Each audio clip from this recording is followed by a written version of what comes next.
Welcome, villagers, to the village hidden in the stories. I'm your guide, All Kage, the creator and author behind all the what-if stories you see on this channel, powered by your amazing suggestions. Every story you hear is written, edited, and produced by me, so if you're ever wondering who's behind the magic, it's me. I hope you enjoy today's video.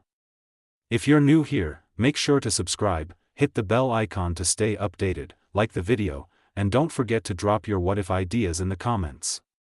Today's story is What If Naruto Was in the Owl House, Part 8. This is the Season 1 finale, so please enjoy, as this story part is the best one yet. Though, you will be able to tell where all the budget went. Anyways, I'm not currently working on Season 2 EP 1, but I will get started sometime today. A warning for Season 2, unlike Season 1, I will be checking views. I'm not that worried since it's already a popular story, but it's just a heads up. Even though I hope to finish this series it could end, before we dive in, it's shout-out time. Huge thanks to everyone who comments and supports the channel, keep them coming. And a special shout-out to my Shinobi Patreon members.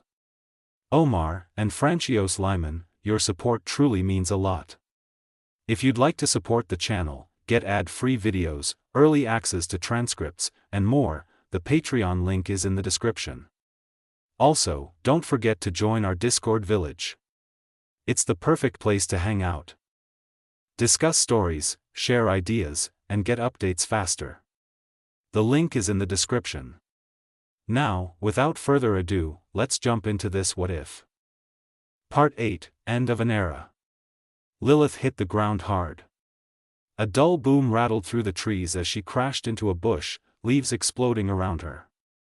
She forced her way out, cloak snagging on the branches, and stood upright with a sharp inhale, white staff snapping into her hand as she stepped back into the shade of the forest surrounding the owl house. Her normally pristine jet-black hair hung in a tangled mess down her back, filled with dirt, leaves, and moss. The proud black gown and white cloak trimmed in gold, symbols of her status as head witch of the Emperor's Coven, were torn and frayed, riddled with burns and slashes. Not dignified, not commanding, not in control. Her pale blue eyes hardened. Hootie bobbed and twisted out of the dirt like an overexcited earthworm, feathers scuffed and filthy from tunneling. That ridiculous demon, he had shredded her squad. Humiliated them, humiliated her. The closer she pushed toward the owl house, the more foolish she became, the more impossible Ida seemed to reach. Her jaw tightened, magic surged up her arm as she whipped her staff out in front of her, power coiling with a bright blue flare that burned beneath the sunlight. And then, she fired, blue fire erupted in a searing beam, but it never hit. Naruto stood between her and Hootie, arm raised, expression empty. The beam slammed into his palm, and vanished. It flowed into him like water down a drain, swallowed by glowing seals beneath his skin. The rest of the magic sputtered out in the air, fading with a defeated hiss. Naruto lowered his arm, patting ash from his black and orange hoodie before brushing off his jeans. Lilith waited for retaliation, a strike, anything. He didn't even acknowledge her. He rolled up his sleeve first, red eyes narrowing slightly as he glanced at the seal spiraled along his forearm, sigils glowing faintly, full, layered, ready. He'd been training with it, refining it, making it his own. So far, it was working. He really did need new clothes, though. Ones that showed the seals without him having to constantly roll fabric up. Lilith clicked her tongue. Naruto finally looked at her, the sharpness in his gaze softened. Right, time to deal with this. He slid his hands into his pockets and started walking toward her, stopping just far enough away to react if she tried anything. So, he asked casually, "What exactly are you doing, Lilith?" Lilith didn't answer immediately. Naruto tilted his head, eyes flicking briefly back toward the owl house beyond the trees. "You and the Emperor's Coven are getting bold," he continued calmly. "Bold enough to attack our home again. Bold enough to come straight for the strongest witch on the Isles." He exhaled slowly.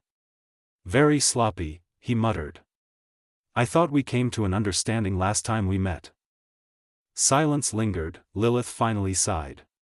Some of the stiffness left her shoulders. She ran a hand through her ruined hair, forcing it into something vaguely orderly before dismissing her staff in a ripple of blue smoke. "We did, nephew," she said quietly, arms folding across her chest. "But that changes nothing about what I need to do to save Ida." Her voice was firm, practiced, like she'd said this to herself 1,000 times. Naruto frowned. "I was hoping the woman who keeps calling me nephew would understand by now," he replied softly. "You're not getting Ida, not anytime soon." "I don't think I have any time left," Lilith whispered.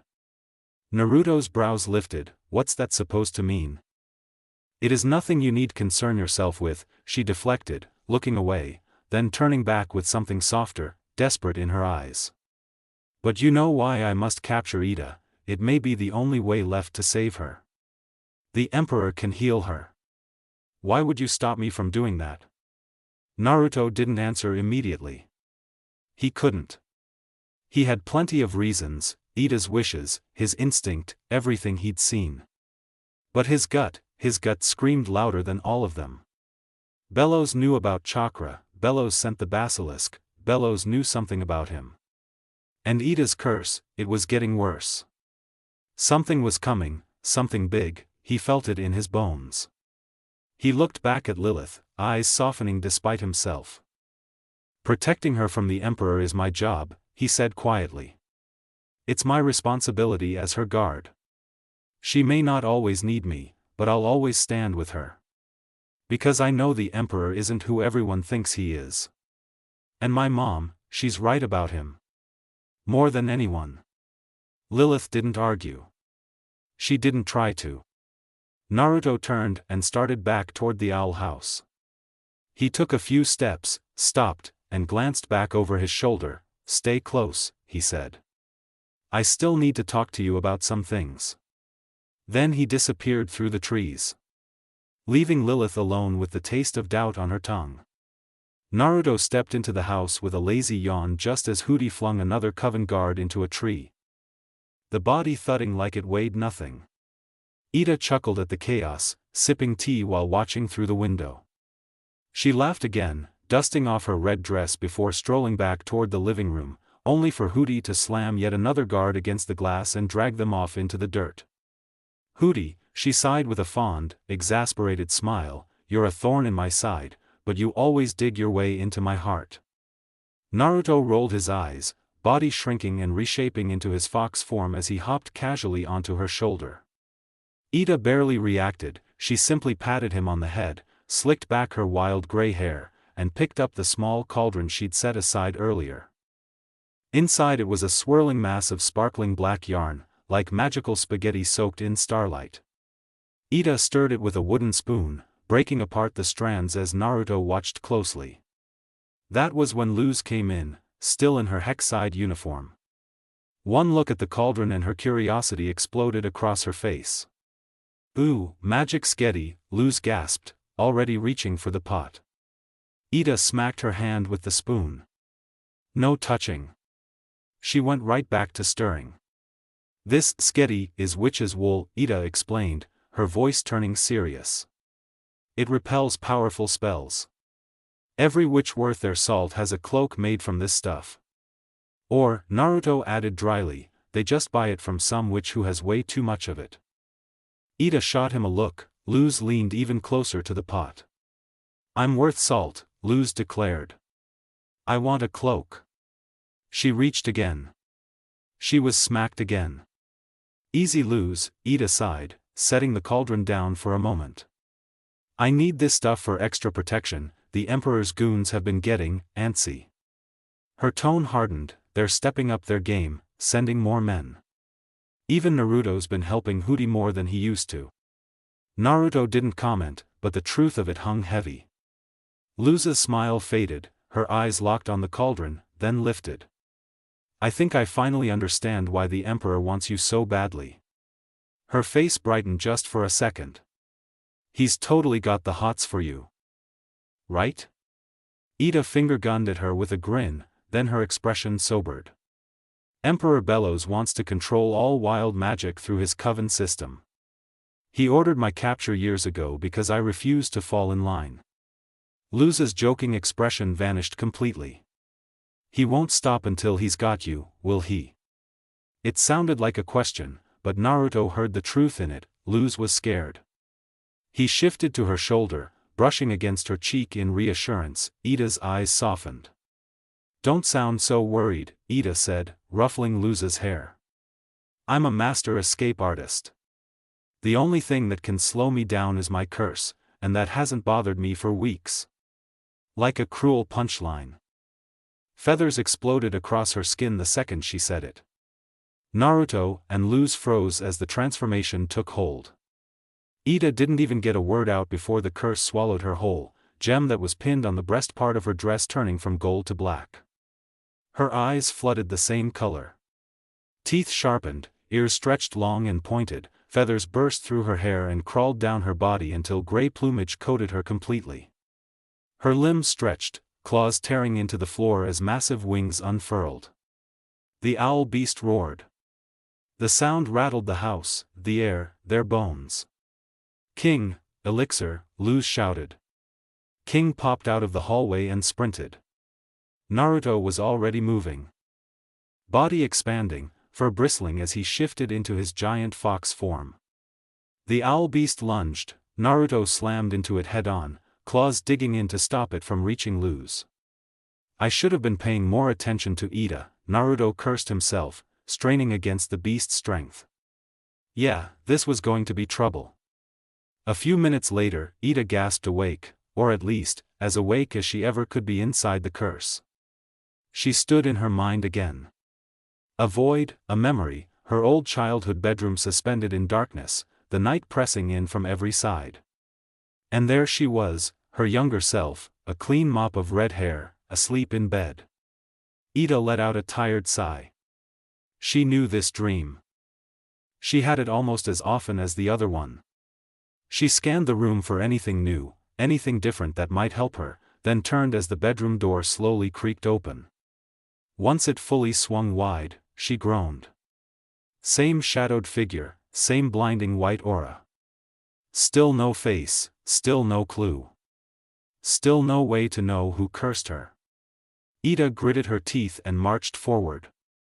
You know, she growled, voice shaking with anger and exhaustion, I'm getting sick and tired of this stupid game. Each step grew harder, her legs dragged like she was slogging through mud. The light burned brighter and brighter until she had to shield her eyes, like she was being flash-banged over and over again. But she didn't stop. Just show me who you are already. That final shout carried a pain she'd never let anyone hear in the real world. Pain she didn't want to admit she had. She reached for the figure, and it all vanished. Warmth flooded back in, gentle light, reality. Her room, her nest, the real world. Ida was already sitting upright, she blinked around blearily and sucked in a sharp breath when she realized what she was seeing. An empty elixir vial was between her lips. Naruto, huge fox form, was curled around her protectively like a giant guard dog. Luz sat right in front of her, clutching the bottle, Ida's hand resting weakly on her face. Ida blinked twice. Muffled words stumbling out uselessly. She finally took the bottle from Luz's hand and flashed her usual confident grin, like this wasn't a big deal at all. Phew, thanks for this, she said casually to both of them. Then she stood up like nothing happened. Her foot immediately crunched down into something and glass rolled across the floor. More empty bottles. A dozen, maybe two. Naruto lost count after Luz had practically drowned the owl beast in them. It had taken far more than usual, way too much, something was wrong. Thanks for these two, Ida muttered, her smile fading as she picked one up, then another. And those, she added softly, worry creeping into her voice. Naruto's ears perked sharply as Ida's scarf slipped from her neck. He hadn't noticed before. She'd been hiding her gem, and now he saw why. The gem wasn't fully gold anymore, but it wasn't completely black either. It flickered, shifting between colors like something was fighting inside it. It was supposed to be a warning symbol, black when she transformed. Now it pulsed, struggling. Hey, your gem is still dark, Luz yelled, pointing with a frown. Ida hissed a curse under her breath and yanked the scarf back into place. No, it's not, you're just nuts. Naruto's eyes widened. She was hiding it, she'd been hiding it. He knew the curse had been getting worse, but he hadn't realized how bad it really was. You've been hiding it, Naruto said quietly, shifting into human form, eyes narrowing. The curse has been getting worse and you've been hiding it. What happened to letting us help you through this? Ida exhaled slowly. This time she didn't deflect, didn't joke, didn't lie. You're right, she admitted softly, staring at the floor. It's taking more elixir to turn me back. And more magic to keep the curse from rearing its feathery head. Both of them went quiet. Naruto's chest tightened. How much worse was it going to get? How long until? Luz cut in, fear cracking through her voice. What happens if you use all your magic? Do you? She swallowed. Do you die? Ida barked out a laugh, trying to lighten the mood. No, geez, way too morbid, she wheezed. I just kinda, sorta, turn into the owl beast. Permanently. Luz sucked in a breath. Naruto's eyes hardened. It's a fate worse than death if you really think about it, Ida added with a strained smirk. Nobody laughed. No, I can't let that happen, Luz blurted. I'll fix this, I'll find a cure and, hey, Ida cut in gently. Don't worry, I just have to limit my magic use a little, okay? She lifted Luz's cheeks into a forced grin. When she let go, Luz immediately pouted with big watery eyes. It took 2 seconds for Ida to cave. Fine, do the parallel arms thing. Luz instantly threw herself into a hug. Naruto sighed but joined in. King leapt in a second later. When the hug ended, Naruto quietly slipped out of the house. He needed time to think. If the curse was really this bad, Ida would have to stop using magic completely. And she wouldn't, not right away. She was going to need protection more than ever. Or a cure, or maybe he could take out the biggest looming threat before it got to her. Maybe there was info he could get, something that could help them all survive this. He couldn't fight the curse directly. But he could still be a sword and shield. A fox built for tracking, sneaking, tearing through anything in his path. And he knew exactly where to start looking. He just needed help. Naruto found her exactly where he'd told her to wait, half-shadowed under the dripping canopy, cloak drawn tight, arms folded like patience itself. Wind tugged at the trees. The distant sounds of the owl house faded behind him until it was just the forest and the two of them again. Lilith turned at the crunch of his boots, brows knitting with a mix of irritation and relief she refused to show fully. What took you so long? She demanded, quiet but sharp. You disappeared for quite some time. I was beginning to suspect you'd either gotten lost or done something catastrophically stupid. Naruto didn't rise to the jab like he usually would. He stopped in front of her. Shoulders heavier than before, eyes holding something, darker, had to deal with something, he muttered, gaze shifting briefly back toward the house before snapping to her. And that something made things clearer. Lilith studied him. That wasn't his cocky confidence. That was worry, maybe fear. So, she said slowly, what did you want to talk about? He took a breath and didn't bother dancing around it. I need your help getting into the Emperor's castle. Lilith's composure cracked. Excuse me? Naruto didn't blink.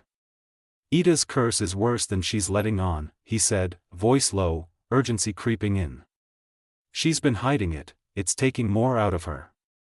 More elixirs. More magic. And if it keeps going the way it is, she doesn't walk away from this, not as herself. Something flickered in Lilith's eyes. Pain, guilt, memory. She masked it almost instantly.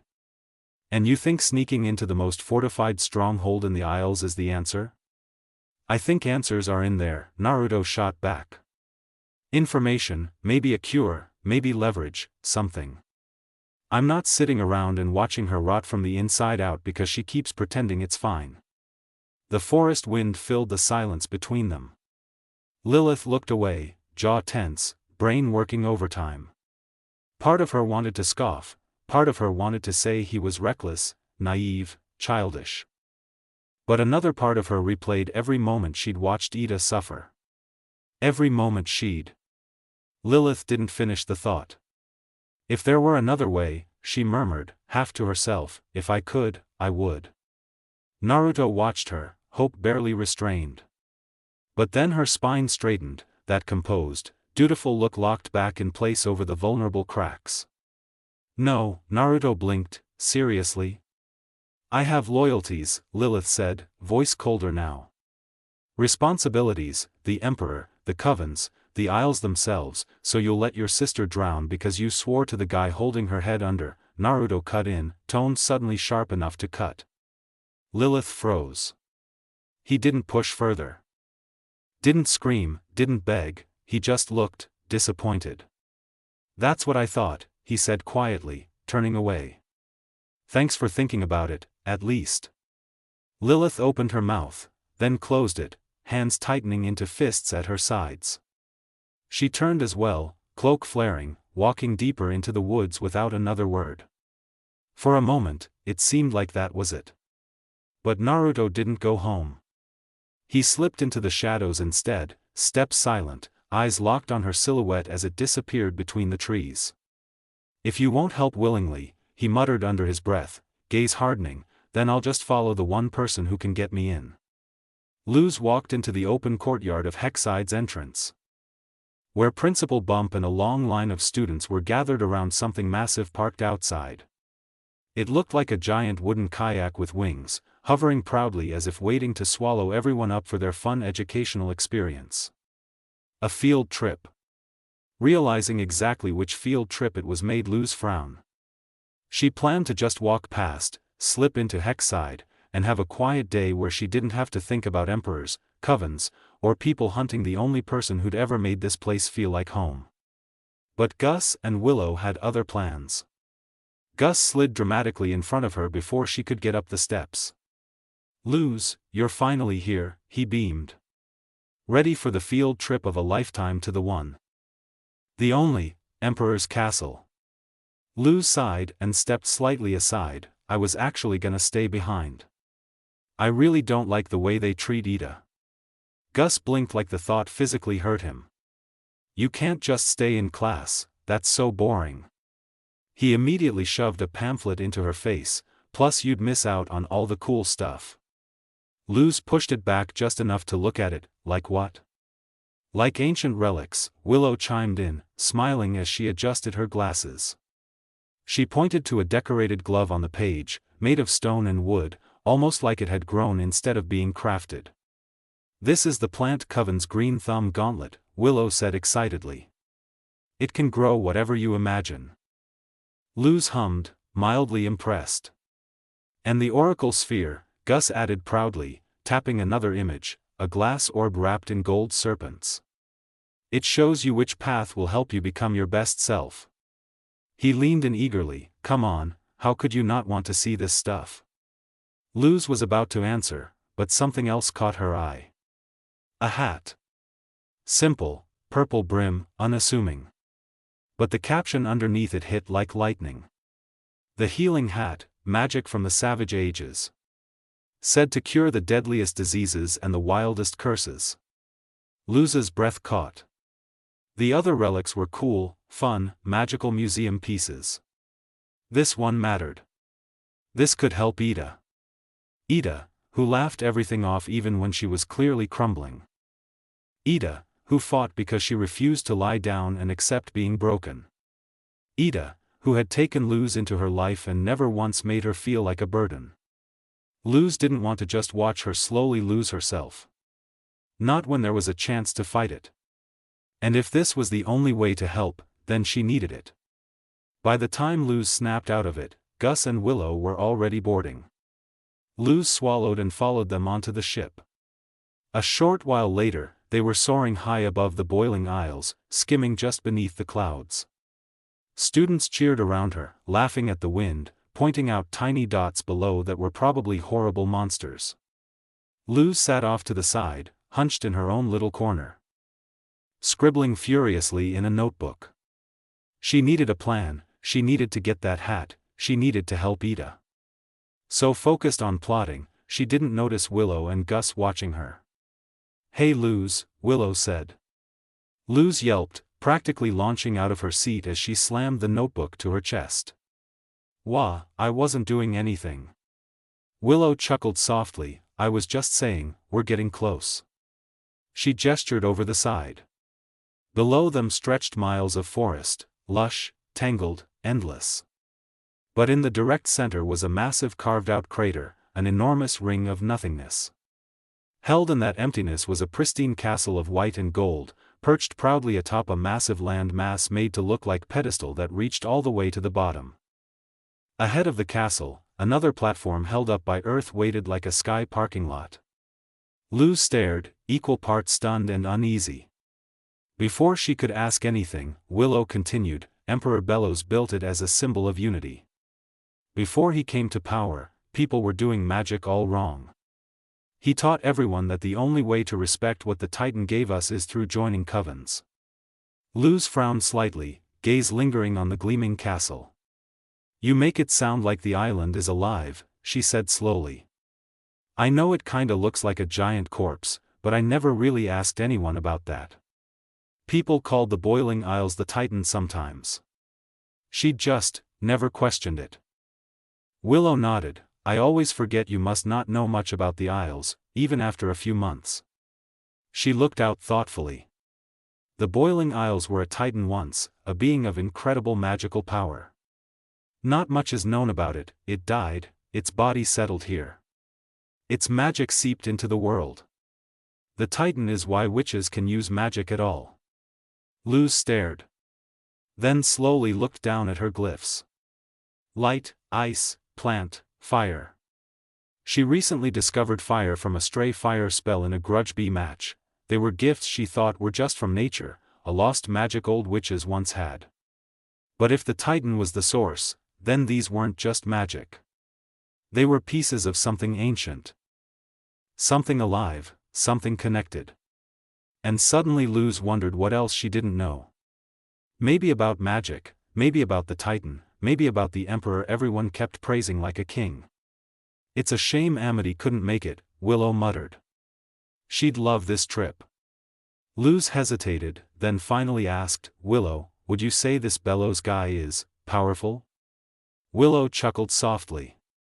"No offense to Ida," she said gently, "but Emperor Bellows is the most skilled witch to ever live." She paused. "He can even talk to the Titan." The ship finally descended toward the smaller platform floating just ahead of the castle. Students hurried off in buzzing excitement while Principal Bump lifted his voice over the chatter. "Now, the Emperor's assistant will be your tour guide. Please don't make me regret taking you here." Luz lingered near the edge of the platform, staring ahead. Two towering triangular pillars framed a wide empty gap between the platform and the shining, towering castle doors. For a moment she wondered, how were they even supposed to get across? The castle answered for her. A massive gear deep within the tower structure began to grind and turn, metal shifting and locking into place. Magic pulsed through the mechanism, glowing along faint golden lines before a bridge shot outward, stretching all the way to the platform. The class gasped in unison. They started forward across the gleaming metal walkway. And as they neared the castle entrance, Luz finally saw who had opened the doors.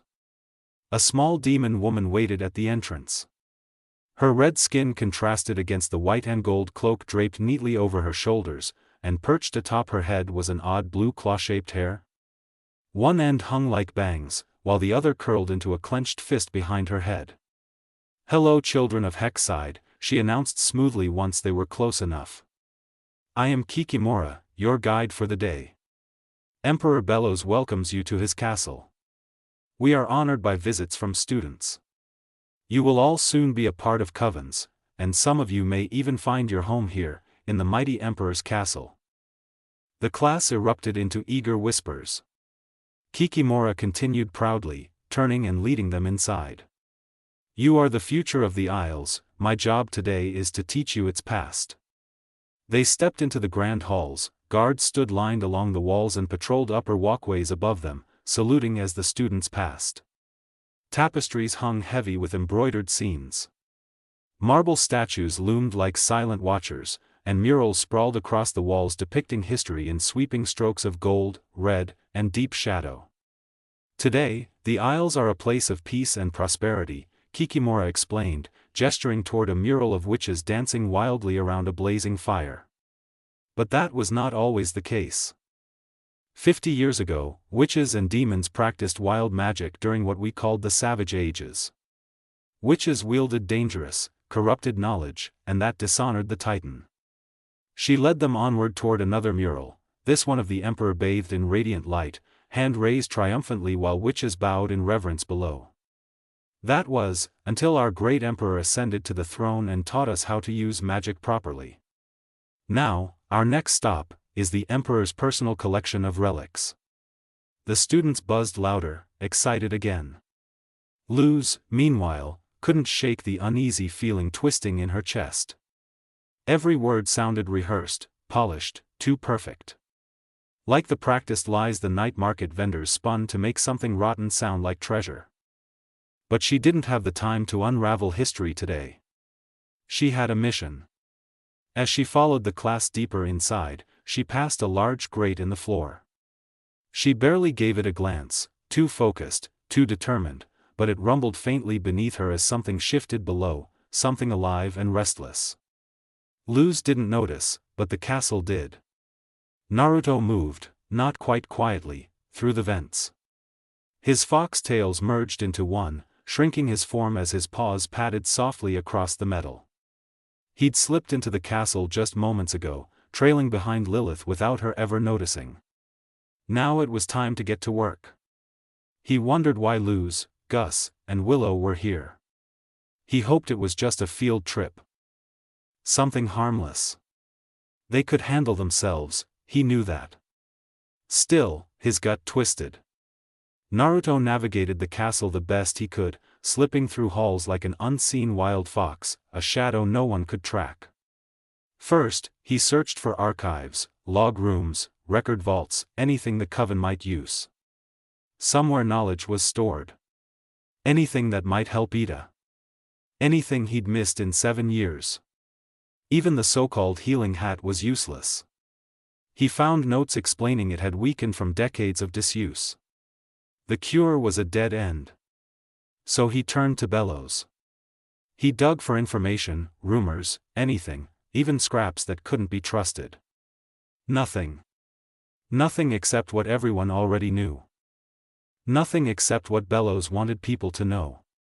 For an emperor, he was annoyingly thorough. Which only made Naruto more suspicious. What did Bellows know about chakra? What did he know about Naruto? Why promise Lilith a cure, and keep her chasing her own sister like a dog tugged along by a chain?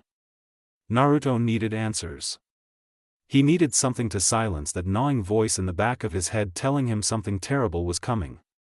He needed a way to help Ida, a way to make sure that if a fight came, Bellows wouldn't have some secret trick waiting. If Jiraiya taught him anything when he was younger, it was simple: information is power. Right now, Bellows held too much of it. Naruto crept along the ceiling of the main hall. He'd doubled back after remembering a certain door he couldn't get through earlier. But now, he had something new, something he'd stolen from a room he'd slipped through. Something that wouldn't require breaking the door down. He dropped silently from the ceiling, twisting midair into human form before landing softly.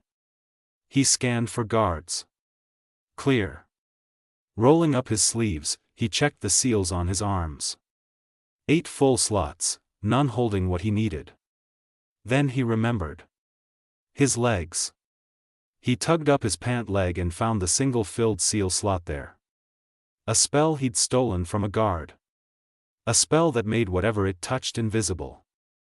Naruto swapped it with a fire spell slot in his arm, focused, then released it.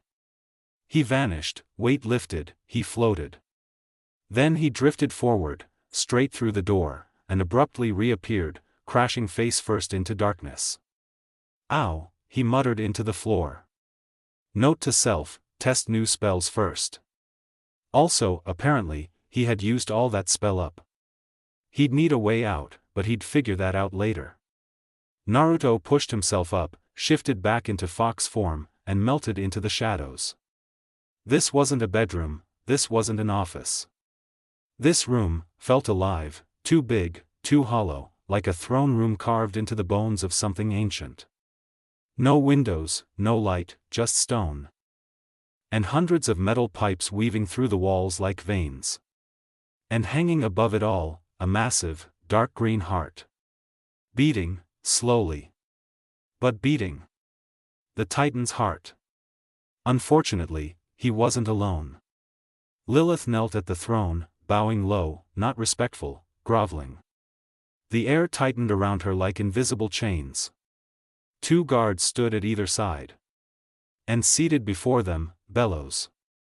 Even sitting, he towered.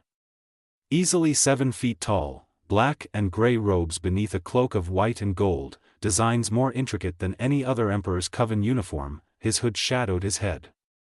And his mask hid everything else. Gold, carved, crowned with long, antler-like horns stretching into the air. He spoke. "How goes the hunt for the Owl Lady? I heard you attempted a raid this morning." The voice chilled Naruto to the spine. Smooth, respectful, powerful. But underneath, slick, dangerous. Lilith jerked her head up. "Yes, but we were unsuccessful," Bellows finished coldly. "That much is obvious. But I can't help wondering something, Lilith." He let the silence rot. "It has been over a month since you promised me the Owl Lady. What exactly have you been doing with your time?" The words cut, Naruto could feel it. I only need more time," Lilith pleaded. "Please, I can bring her to you." Bellows tilted his head, the motion was wrong, unnatural. "I'm growing bored of your excuses," he said lightly. "But don't worry, I'll give you the time you need. Bring the Owl Lady to me by twilight, she will join the Emperor's Coven, and in return, I will cure her curse." He paused. Let the sentence linger. "But if you fail?" He didn't finish. He didn't need to. Lilith trembled, then hardened. I understand," she whispered, then stood straighter. "I will not fail." She turned and left. The doors thundered shut. Naruto stayed frozen in the shadows, heart pounding. Everything made sense now, why Lilith was desperate, why she wouldn't stop. Bellows wasn't just an emperor. He was a master manipulator. A voice that twisted worlds. Naruto exhaled quietly. There was nothing here to find, nothing he could use yet. And if he stayed longer, he wasn't sure he'd get out. So he slipped deeper into the dark. "You may come out now, fox boy." Naruto froze, the voice echoed cleanly through the hall, calm but sharp enough to slice through any thought of hiding. Bellows didn't even bother to face the shadows at first, he simply tapped his staff once, and 2 masked guards immediately turned toward Naruto's exact spot. "Third pillar to the left," Bellows added casually. Spears lowered in perfect sync, aimed right at him. Only then did Bellows tilt his masked head slightly, like this was mildly entertaining at best. "You were quiet," he said. Almost amused. But not quiet enough. "Shit," Naruto muttered. Luz, Willow, and Gus slipped quietly into the relic room after a long trail of sneaking through halls and dodging patrols. At some point, Willow and Gus had figured out what Luz was really planning, and instead of stopping her, they chose to help. Now they stood in the Emperor's private collection. The room blazed with golden light, every artifact resting proudly atop its own pedestal, each one highlighted like a sacred trophy. Magic hummed faintly in the air. Luz spotted it instantly. She broke into a run. The healing hat hovered gently in place, just as the pamphlet showed, only no picture could really capture it. The air around it thrummed with power, warm and hopeful, like it didn't just hold magic, it breathed it.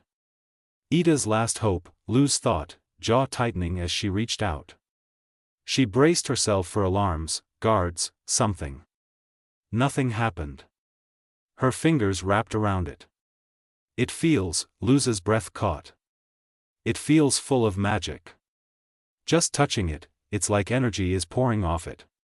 Ooh, my turn, Gus said eagerly, snatching the oracle sphere from its pedestal.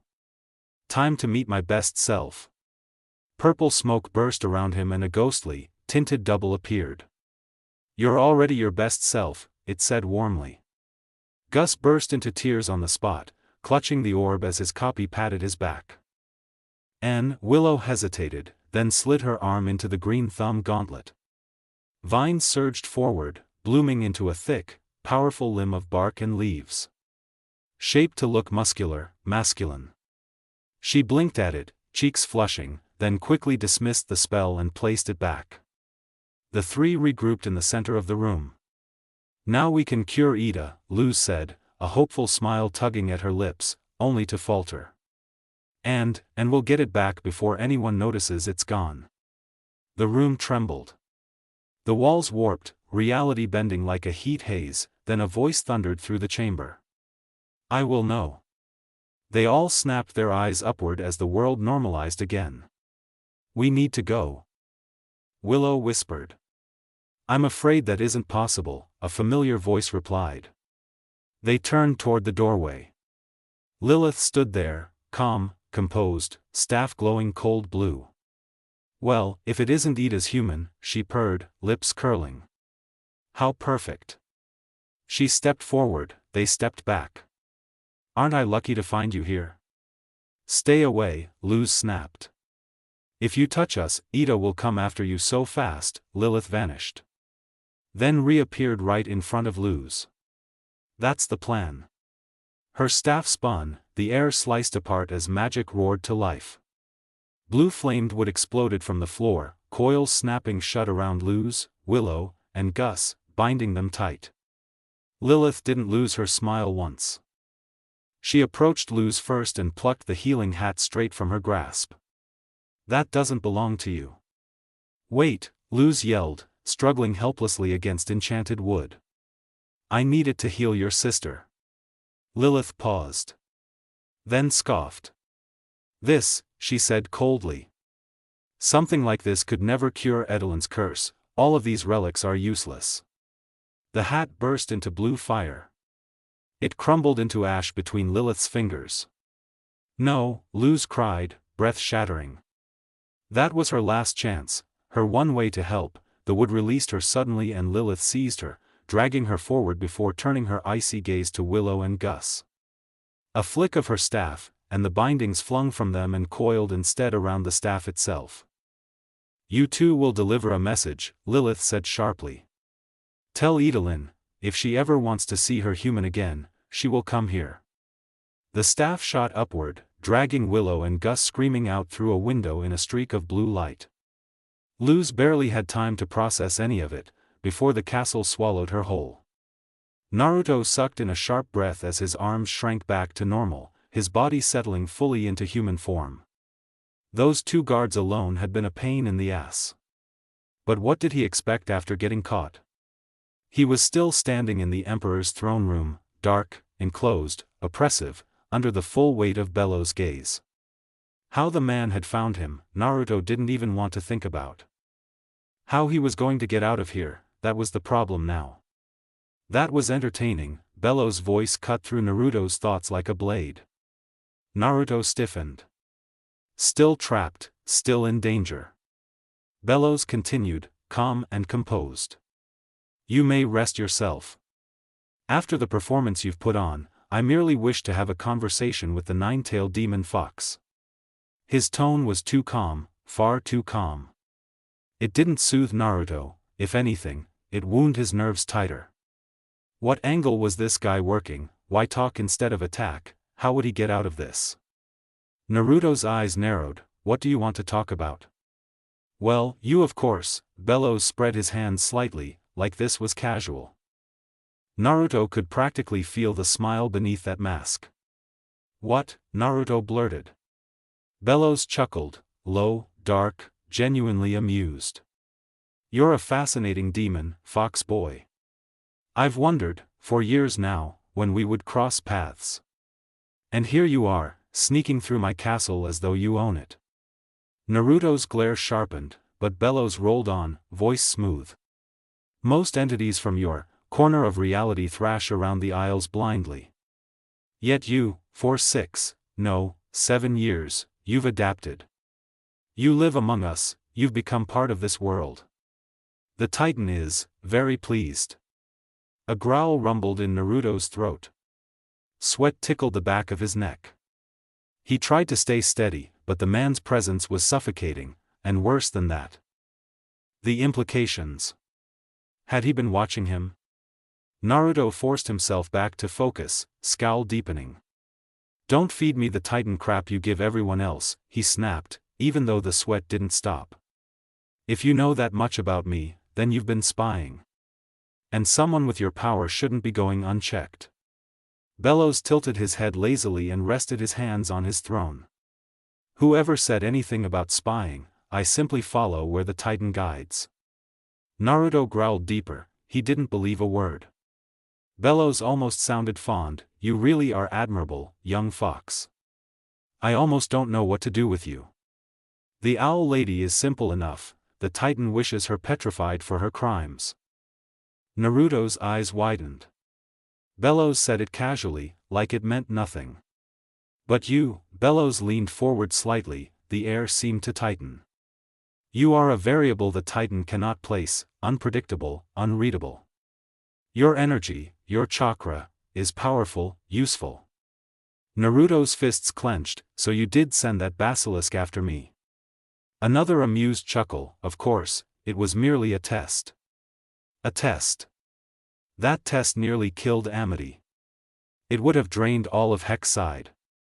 Bellows' tone shifted suddenly, no more humor, cold, done playing. But that is enough questions for today.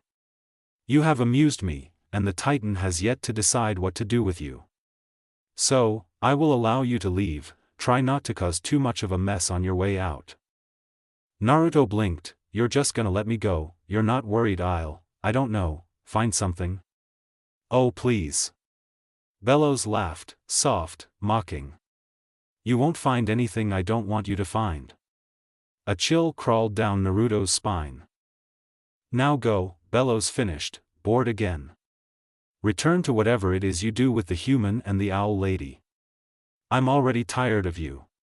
If Bellows was really going to let him leave, Naruto wasn't going to push it. Not now, not like this. No fights, not today.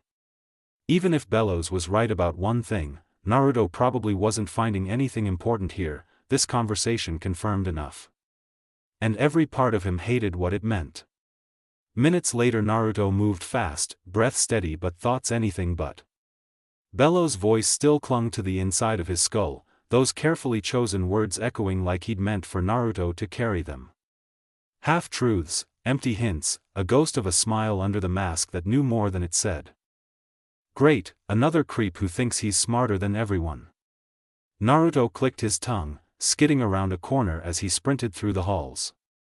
Even with all that talk, Bellows was still basically nothing, no motive, no real identity, nothing Naruto could grab onto except that he was dangerous.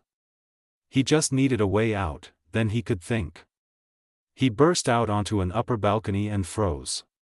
The castle opened above a wide, metal platform extending into the air like a stage as the sun began to set. At the center of it hovered Luz, cocooned in a shimmering blue sphere, suspended like a caught firefly. Beside her stood Lilith, rigid and silent, waiting for something Naruto couldn't see yet. His body reacted before his brain did, knees bending, chakra shifting, ready to move. I got you, he muttered under his breath, eyes narrowing. But doors slammed open at both ends of the balcony. Boots thundered, staffs leveled, gray masks glinted beneath the dim light as dozens, then what felt like hundreds, of guards poured in, flooding the space in a tightening ring of spears and magic aimed straight at him. Naruto's jaw clenched. Of course, Bellows hadn't just let him walk away, he'd herded him. TCH, figures, Naruto grumbled. Slowly, he reached up, ripping loose a small tuft of his own hair. He breathed over it, chakra pulsing through his lungs and fingertips like second nature. The strands shimmered, rippling, then split, taking shape as multiple shadowy forms of himself snapped into existence around him, all glaring right back at the army like they'd never learned what backing down was. He didn't look away from Luz. "Hang on," he whispered, voice low but steady. Luz slammed her fists against the glowing blue sphere again. She hit harder this time, teeth clenched, but the bubble barely rippled before stabilizing. No cracks, no give, no escape. She was trapped, useless. And Ida was flying right into a trap because of her. How could this get any worse? "Come on, Idalin," Lilith muttered under her breath, impatience bleeding through her usual composure. "Of all times, you would be late when I need you most." She cast a glance upward. High above the balcony, higher than Naruto's level of the castle, stood the Emperor's platform.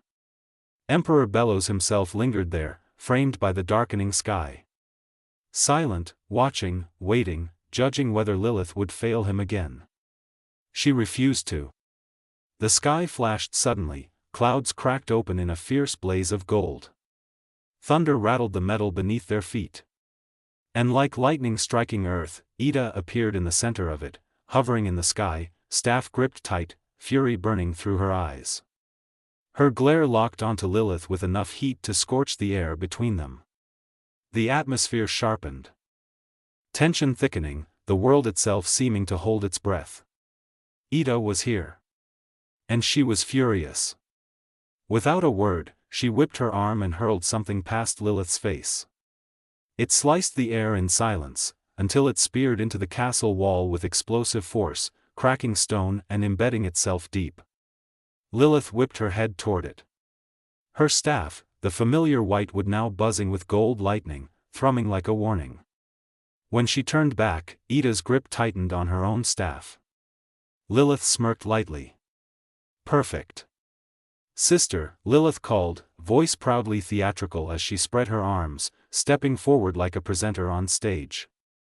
"I see you received my invitation, to a witch's duel." That was all she got out before Ida's magic flared. A massive golden spell circle ignited behind her.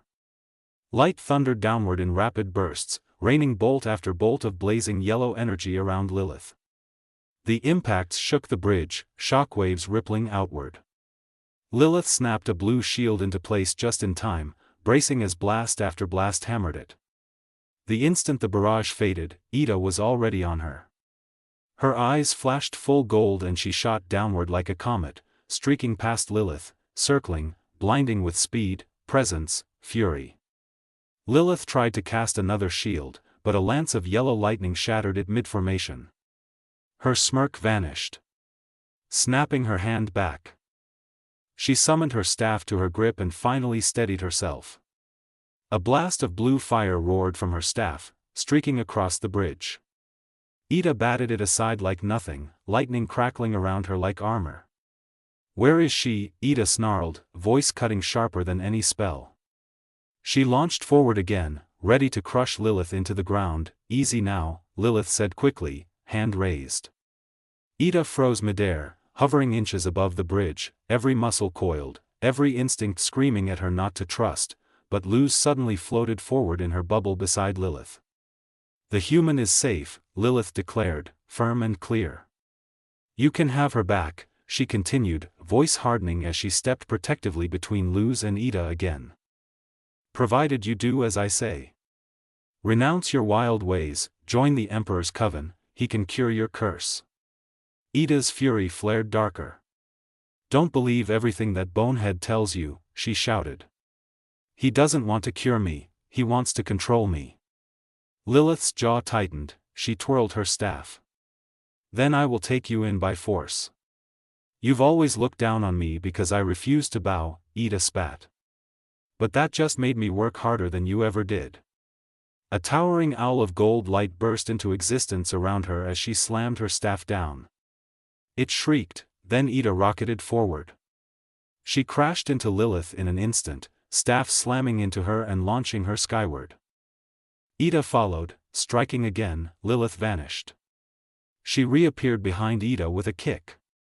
Ida blinked away, reappeared above her, heel crashing downward. Lilith slammed into the bridge, air exploding around her. Ida was already landing in front of her, staff whirling. A massive spell circle surged. Stone owls modeled after Hootie burst from the bridge itself, stretching and lunging toward Lilith like snapping serpents. Lilith reacted as fast as instinct allowed. She spun her staff, magic pulsing, and the entire wave of owls froze mid-attack, trapped in a massive burst of ice. She didn't pause, a column of blue flame exploded downward, not at Ida. At Luz. Ida snapped around. Eyes wide. Luz.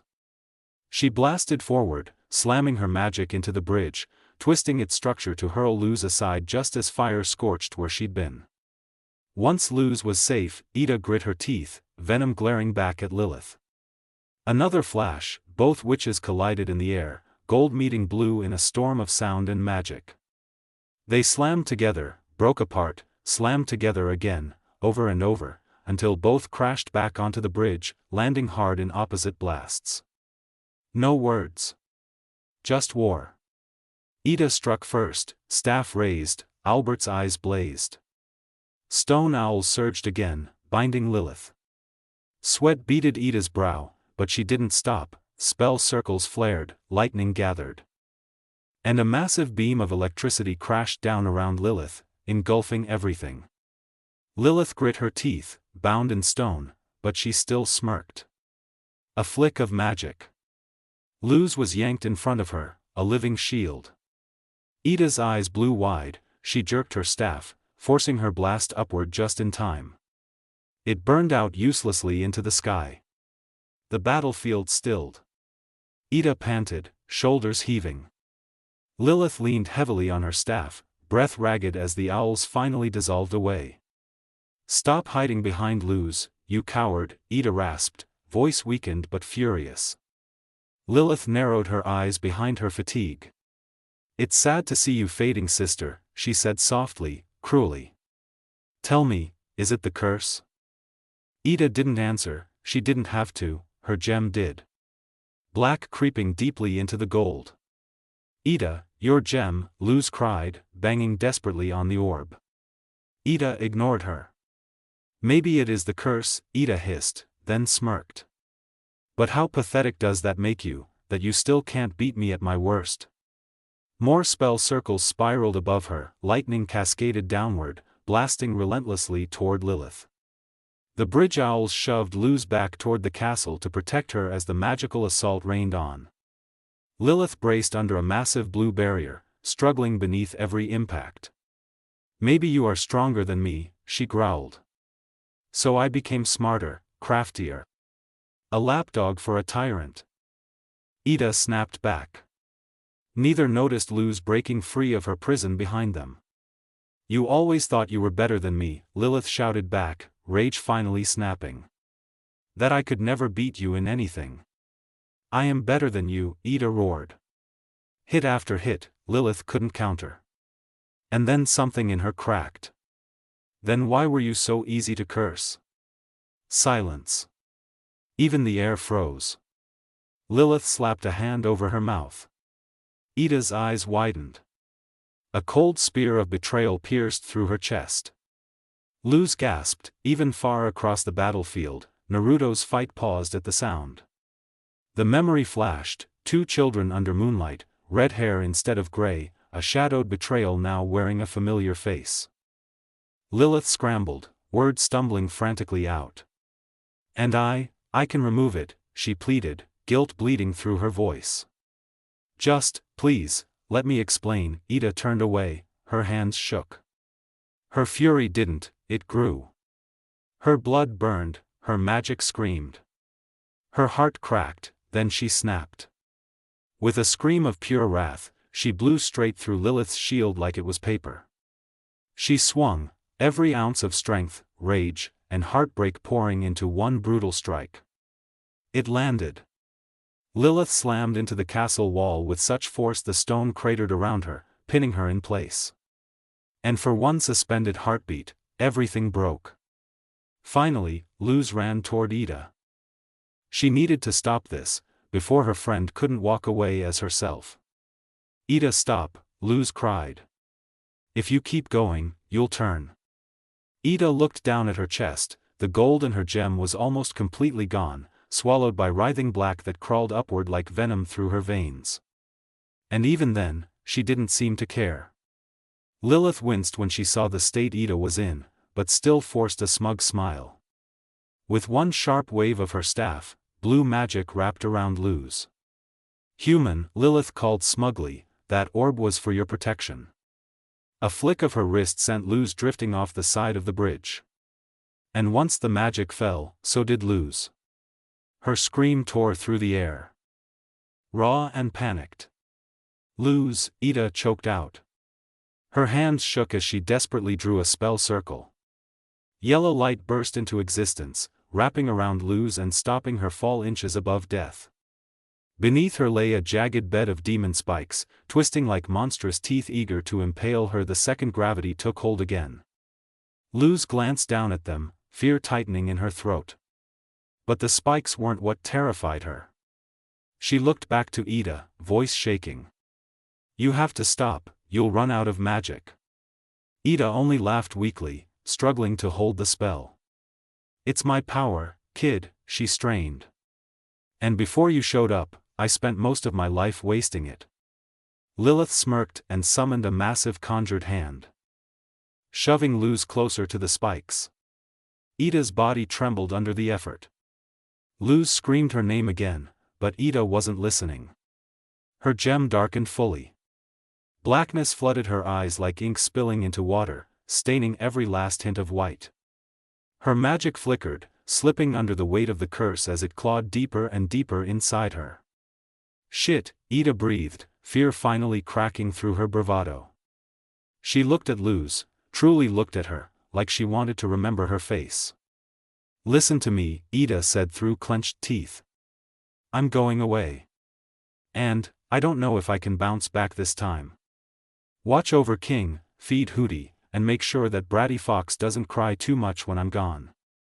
Each word felt like a goodbye. Each sentence sounded more final. Tears filled Luz's eyes. And Luz, Ida whispered, the last fragile thread holding Luz together snapping. Thank you for being in my life. Then Ida threw her head back and screamed, Naruto. Naruto's head snapped toward the bridge. The moment he saw what was happening, his heart dropped. Damn it, he hissed. I took too long. He turned back to the swarm of guards. They didn't stop. They wouldn't let him move an inch toward her. A fireball forced him to dodge, an abomination lunged, and he retaliated with a hardened strike of sludge and chakra. His clones were gone, they didn't give him time to make more. It was like they had studied him. It was infuriating. He had to leave, now. He focused on the seal slot, the one holding Ida's fire spell. He flooded it with chakra, forcing it to grow, twist, change. A kick came, block, a punch, counter, another spell. They wouldn't stop. Naruto grit his teeth. He vaulted over a lightning strike, driving a spinning axe kick down into a guard, using the recoil to slam another. His hand grew massive, sweeping aside 3 more as he spun, forcing the circle of enemies away, just far enough to focus. Good. He breathed. Built chakra. And then, black and red flame roared to life. Wild, violent, alive. He fired it, and felt it freeze. Cold heat, burning frost. The flame didn't scorch, it devoured, icing the air itself, stopping every spell mid-cast. Screams echoed as the guards froze solid. Naruto didn't stop to question it. Ida. He had to get to Ida. A shockwave ripped through the bridge, Ida collapsed, her gem went completely black. Luz's magic hold vanished, Albert swooped in, grabbing her hood a heartbeat before she would have been skewered and dropped her back onto the bridge, just as Naruto landed beside Ida. "Ida," he shouted, panic cracking his voice as he leaned over her. Lose, out of here," Ida growled, fighting another scream. Naruto didn't move, he couldn't, he stared at her, the woman who became home before he even realized he needed one, failing right in front of him. He should have been faster. He should have broken away sooner. He should have helped. He should have been there. Ida screamed. Her voice warped, twisting into something monstrous, as the owl beast ripped its way out, the bridge split under her claws. Naruto barely dodged the first swipe. He was ready to fight. Ready to do anything. A blue binding spell wrapped the beast and dragged it back toward the castle. Lilith smiled. "Come along, sister, now we can let the healing begin." Luz screamed at her. Naruto didn't hear the words. He was staring at Ida being dragged away. Every part of him wanted to tear the world apart to get her back. Lilith spoke again, smug and cruel. "Leave, human, Idalin is finally with her real family." Luz moved, Naruto's arm stopped her. She stared at him, confused. He didn't move. Couldn't move. He looked up, to where Bellows still stood. Something told him, if he fought, Bellows would unleash everything on them. Luz would be caught in it. Ida told him to take Luz and run. He could disobey, he wanted to. God, he wanted to.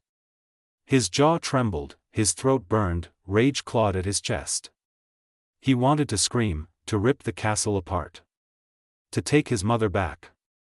But if he did, he'd lose everything. So he stood there, breaking, silently. Lilith's voice echoed, cruel and triumphant. "Go back to your world, this one is ours." Naruto growled, every instinct told him to lunge, to kill, to ruin everything in front of him. But he didn't. He forced Luz away, forced his body to move when his heart wanted to stay. The castle platform retracted, Ida disappeared from him. Naruto paused, just for a moment. Just long enough for the pain to sink in. Then he shifted into a massive fox, grabbed Luz, and ran. Not because he wanted to. Because he had to. And it tore him apart the entire way. Time skip. The boiling isles, born from the flesh and bones of a fallen titan. This original magic was so potent, all life on the isles evolved to wield magic too. For years, we explored those powers freely. Until a mysterious witch appeared, claiming he could speak to the island itself. He said we were using magic wrong, his teachings took hold. His strength grew, and he became Emperor Bellows. Bellows declared that mixing magic was forbidden, that only he had that right. So he created the coven system. Our knowledge was restricted, our potential sealed away. Those who resist are labeled wild witches, and they face harsh punishment. Since then, Emperor Bellows has locked himself inside his castle. And there are whispers that he's planning something big. King stopped reading, the words sitting in the air like poison. He shut the book slowly, brows furrowed. "I wonder if capturing Ida was part of that plan." He muttered. He turned toward the room, trying to lighten his voice. "What do you think?" He never finished. "What were you thinking?" Luz's voice cracked through the room like thunder. Naruto turned away from her glare, jaw tight. The sound of her anger hurt worse than any blow. Luz's hands were shaking, but not from fear. From fury. "We were right there," she shouted. "We could have saved Ida, and you just. She growled, too overwhelmed to even find the word. Naruto didn't argue, didn't raise his voice. He just stood there and took it. And somehow, that made Luz angrier. "You dragged me away," she snapped. "You tore me from her when she needed us most. You let Lilith take her. You let them." Her breath hitched, her throat burned. "You stepped in like you always do." Even King flinched. Naruto finally looked at her. Luz froze. His face was stained with dry tears. I don't always step in, Naruto muttered, and though there was a spark of anger, it died almost immediately. His voice softened, tired, worn down. There are times I don't step in because I know you can handle yourself. Or Ida. Or King. Or even Willow and Gus. He swallowed. But that, back there, wasn't one of those times. His fists trembled. If we made one wrong move, Bellows would have done something far worse than whatever he's already planning. Silence. Luz's anger wavered.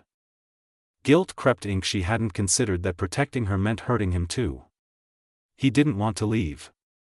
He forced himself to. Because Ida asked him to. Luz breathed out slowly. I'm sorry, I didn't know you. She stopped. That wasn't right. That wasn't what mattered.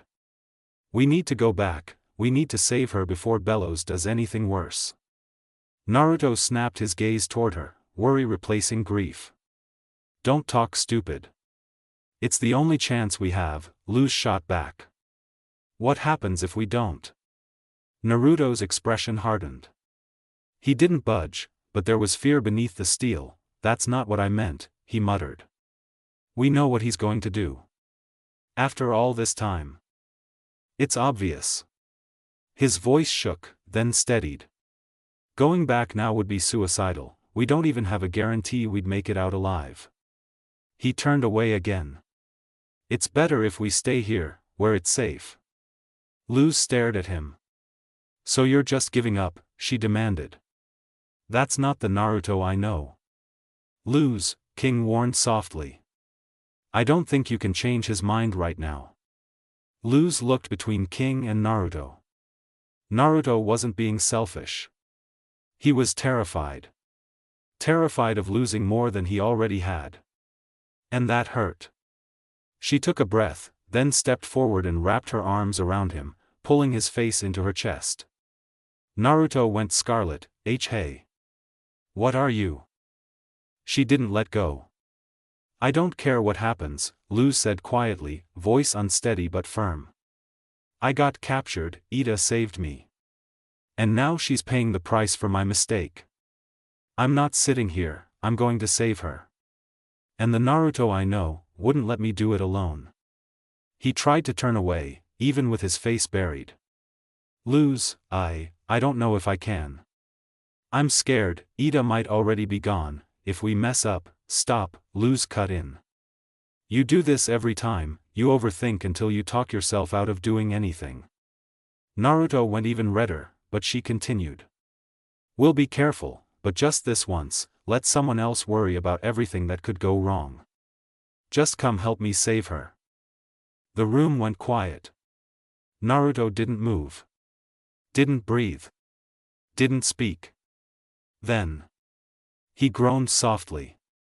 Fine, he muttered, the fight finally leaving him. His voice wasn't confident, but it was decided. I'll go, just so you don't do anything stupid and die. You're right, I can't give up on Ida. If there's even the smallest chance, I'm taking it. Luz's face lit up. Before she could answer, I'm going too. They both turned. King swallowed, but stood firm. Me and Ida don't always get along, but she's family. And I want her back. He held out a bundle of fabric. Luz took it and unfolded it. A cloak, dark purple, smooth, protective. Just like the one Ida had worked on that morning. The tag read, "To my greatest apprentice, Luz." Luz hugged it to her chest, eyes stinging, then slipped it on. When she straightened, her hesitation was gone. All right, she said, voice steady and determined. We've got no time to lose. Naruto stood beside her. King puffed out his chest with a tiny war cry. They were ready. The Emperor's castle trembled with every ragged roar that tore out of the owl beast's throat. Walls rattled, dust bled from the ceiling, somewhere deep in the corridors, guards shouted in panic. Lilith sprinted after her sister, boots slamming against the marble as Ida bounded ahead on all fours, wild and unrestrained. The cursed beast vaulted across the empty throne room, claws scraping stone as she leapt up onto the wall and scurried like a monstrous gremlin, snarling at nothing and everything. "Ida," Lilith shouted breathlessly. "Stop this instant." The owl beast ignored her, of course she did. Instead, she lunged to a wall-sized tapestry of bellows and ripped it down, biting into the fabric like a feral dog. She paused, eyes squinting, then spat it out with a disgusted hiss. Apparently even cursed monster instincts thought bellows tasted awful. Lilith's jaw tightened, one swift chant and her staff lit bright blue. A bubble snapped into existence, trapping the owl beast mid-snarling glare. Ida scrunched her face in childish defiance, glaring like a sulking toddler instead of a rampaging monster. Lilith pinched the bridge of her nose. "Don't look at me like that, this is for your own good. Emperor Bellows will heal you. Then we'll finally be in his coven together, isn't that wonderful?" She said it with real pride, real belief. The owl beast responded by blowing a loud raspberry, tongue lolling out in bratty triumph. Lilith twitched, "I will not fall prey to your childish games." She turned. She lasted 3 seconds. Then she spun around and stuck her tongue right back out at Ida. The throne room doors slammed open. 6 coven guards marched in, heels striking stone in perfect rhythm. Kikimora scuttled forward smugly as ever. "Bow before Emperor Bellows." Lilith kneeled immediately. The guards bowed, Kikimora lowered her head. From the darkness of the throne shadows, 2 eerie blue eyes opened. Ida shrieked, and shattered the bubble like it was paper. "Ida, no." The owl beast lunged. Bellows vanished. He reappeared behind her without effort, lifting a single finger. Ida slammed against the far wall with brutal force. Red glowing restraints wrapped around her limbs, pinning her in place like a captured animal. Lilith rushed forward and stood between the beast and the shadow of her emperor. "My lord, forgive her, she is still under the curse. Once you heal her, she will surely become a valuable asset to your coven, just as promised." Bellows summoned his staff. A shine of a mechanical golden shingle, extending to a glass vial of swirling red, not a normal staff at all. With a lazy flick of his wrist, hard red magic pulsed, then twisted into something colder. He only healed enough for consciousness, enough for pain. Enough to make her aware. Ida blinked, eyes wild but thinking. "Ah, where am I? What? Ah shit, I got caught." Bellows laughed softly. Idalyn Clawthorne, the infamous owl lady. Mentor of Luz the human. Ida snapped upright as much as she could, eyes blazing.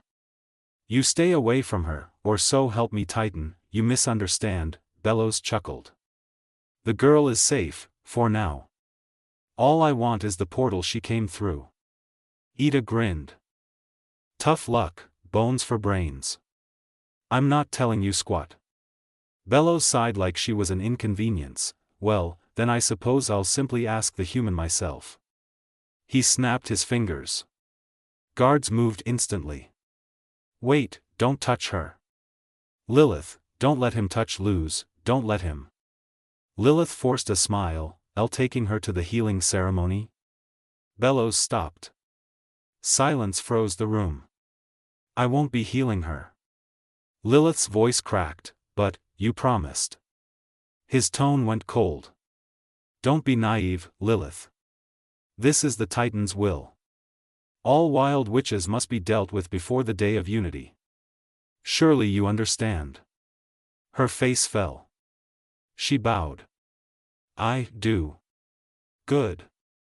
He began walking away. "Oh. One more thing." He snapped his fingers casually. Albert and Ida's staff appeared in Lilith's hands. Bellows' voice never softened. "Destroy the owl lady's staff.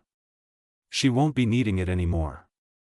King, Naruto, and Luz worked fast. Faster than they ever had to before.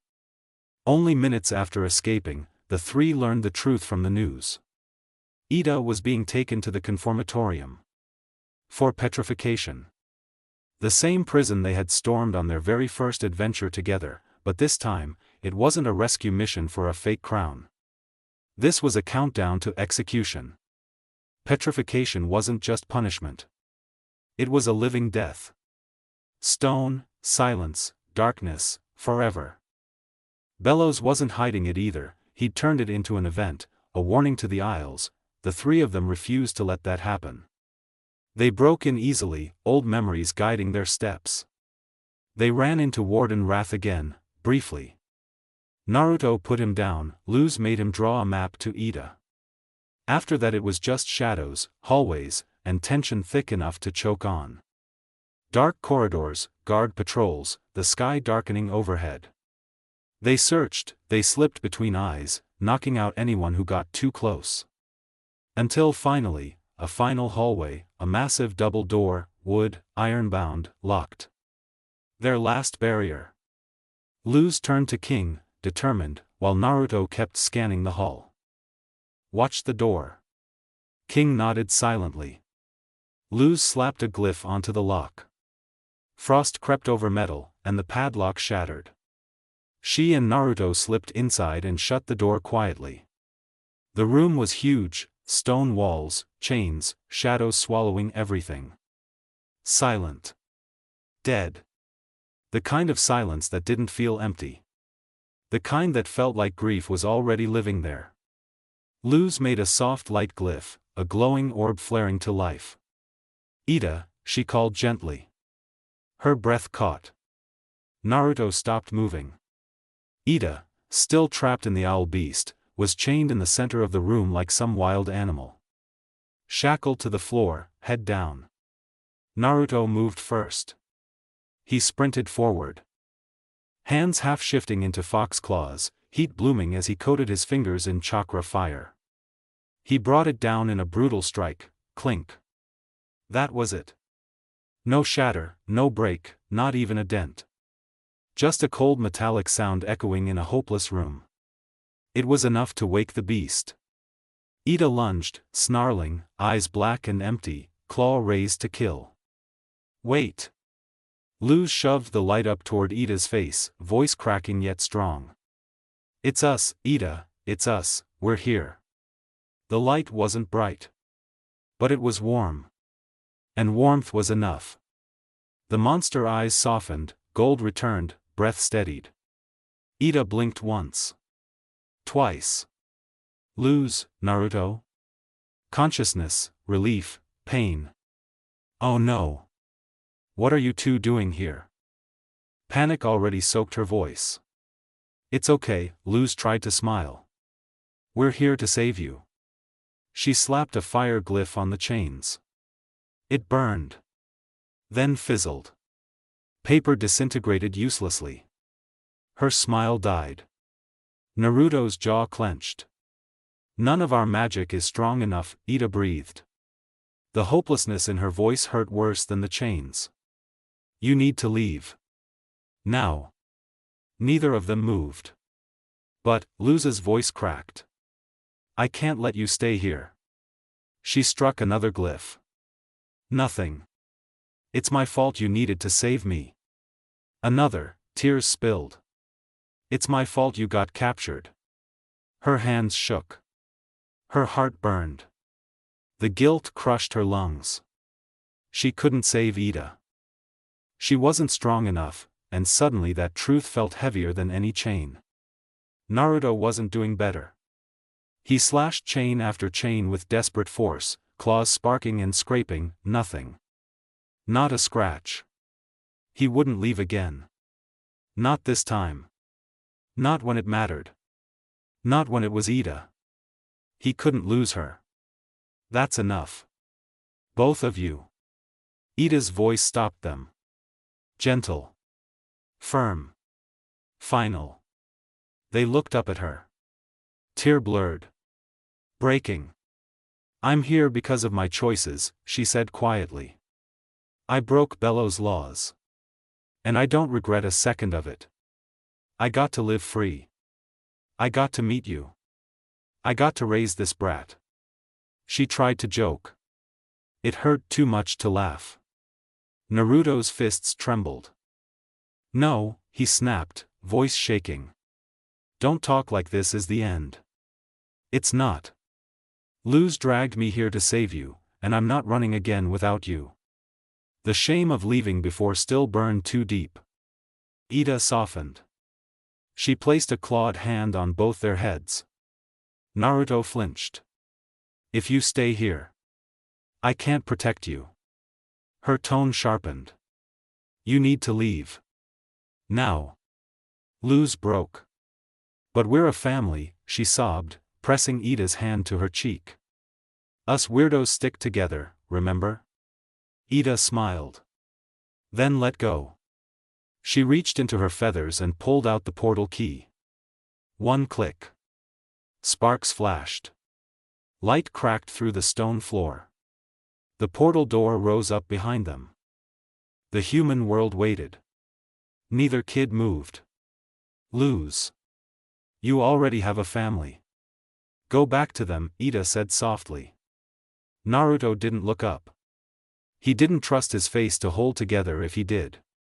When you're home, Ida continued, use your fire magic. Destroy the portal door. I don't know why Bellows wants it, but we can't risk him getting it. She hung the key around Luz's neck. It felt like a goodbye. It was a goodbye. I don't know why he wants it. But we can't take chances.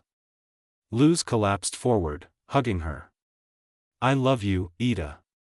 Ida hugged back, warm even in a monster's body. I love you too, kiddo. A siren screamed. A panel slid open in the ceiling. Luz, get away.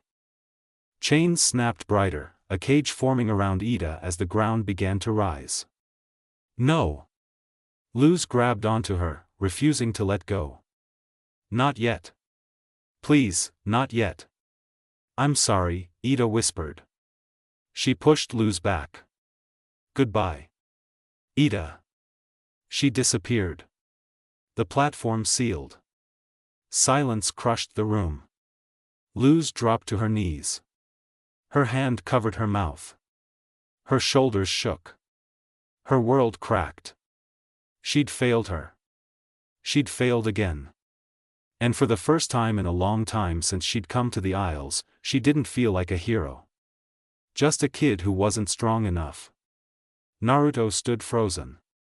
His claws dug into his palms. His chest hurt. Breath refusing to come. He had lost people before. He had watched people disappear before. He promised himself never again. Yet here he was. Too weak. Too late. He stared at the closed ceiling and hated himself for believing they could win. But more than that, he hated Bellows. For taking Ida. For making Luz cry. For making him feel like that monster again. One who could only watch things slip away. Naruto swallowed. A tear finally fell. And he let it. Drat. The sharp voice cut through the room a split second before the door slammed open. Luz and Naruto snapped out of their grief at the same time, heads jerking toward the sound. Lilith stood in the doorway with King clutched in her grasp. I'm too late. At least I found you, human. Neither teen cared. Luz's blood boiled. Naruto's was already burning from the moment he saw her. You. Luz's voice cracked with fury. You chained Ida. You let them take her. And now I'm going to take you down. Naruto didn't even wait. His tails lashed out and slammed into Lilith, ripping King from her grip as Luz charged. 2 fire glyphs exploded in Lilith's face. She staggered back, trying desperately to speak. Please, I only want to talk to the glyph, witch. Luz slammed 5 plant glyphs down. Vines erupted, wrapping Lilith tight, crushing her into a ball of struggling green. For a second, it worked, then Lilith spun her staff and shredded through them. Luz lunged, colliding with her. They tumbled, straight through the portal. King dove after them. Naruto followed last. They crashed into dirt and leaves. Luz was first to rise, the quiet human forest wind brushing her cloak. For a split second, she froze. This forest. Her first day. Her first adventure. The life she had before. Luz, look out. King was suddenly yanked down by vines. Luz spun as Lilith's magic flared. Luz tried a fire glyph. It disintegrated in her hands. What? Naruto didn't think, he moved. His tail shot forward, slamming Lilith to the ground. In an instant he swelled into a massive fox, claws digging into her arms as he pinned her. Just listen to me. Lilith tried, struggling under his grasp. Listen to you, Naruto roared, letting all the hate escape through his voice, finally letting his calm crumble away. After everything you did? After Ida? You should be petrified, not her. Lilith froze. You're right, she said quietly. That stunned both of them. Luz stepped forward, warily, while Naruto growled above. Then. Why? Why did you do this? So Lilith told them. About being sisters. About being inseparable. About dreams of joining the Emperor's coven together. About being the red-haired sisters. An older claw thorn, who protected Ida, and shared her pain. About loving Ida more than anything, and about being terrified of losing everything. She told them about the duel. How only one could enter that year. How Ida grew stronger than her. How Bellows always said greatness demanded sacrifice. How she made the worst one of her life. She cursed Ida to win the duel, she ruined everything. And Bellows rewarded her with a coven, and a lifetime of guilt. And now he'd lied to her again. Her voice hardened. He never intended to heal Ida. But I know how to save her, and I can't do it alone. Silence. Lilith glanced at Naruto, a silent request. Both Luz and Lilith looked to him. Naruto's growl faded. He didn't like this. He didn't trust this. But he let go. He shifted back to human as Lilith slowly sat up. With a flick of her hand, Albert and Ida's staff appeared. Luz gasped, rushing forward and hugging the palisman as it hooted weakly. Luz looked to Naruto. Naruto looked back. They didn't forgive Lilith. But Ida needed saving. Fine, Luz said quietly. We'll work together. Lilith bowed her head. Thank you. She freed King, then turned toward the glowing portal. We need to hurry. If we don't return soon, it will be too late. She stepped through. King followed, then paused when Luz and Naruto didn't move. You guys. Need a minute? Naruto shook his head.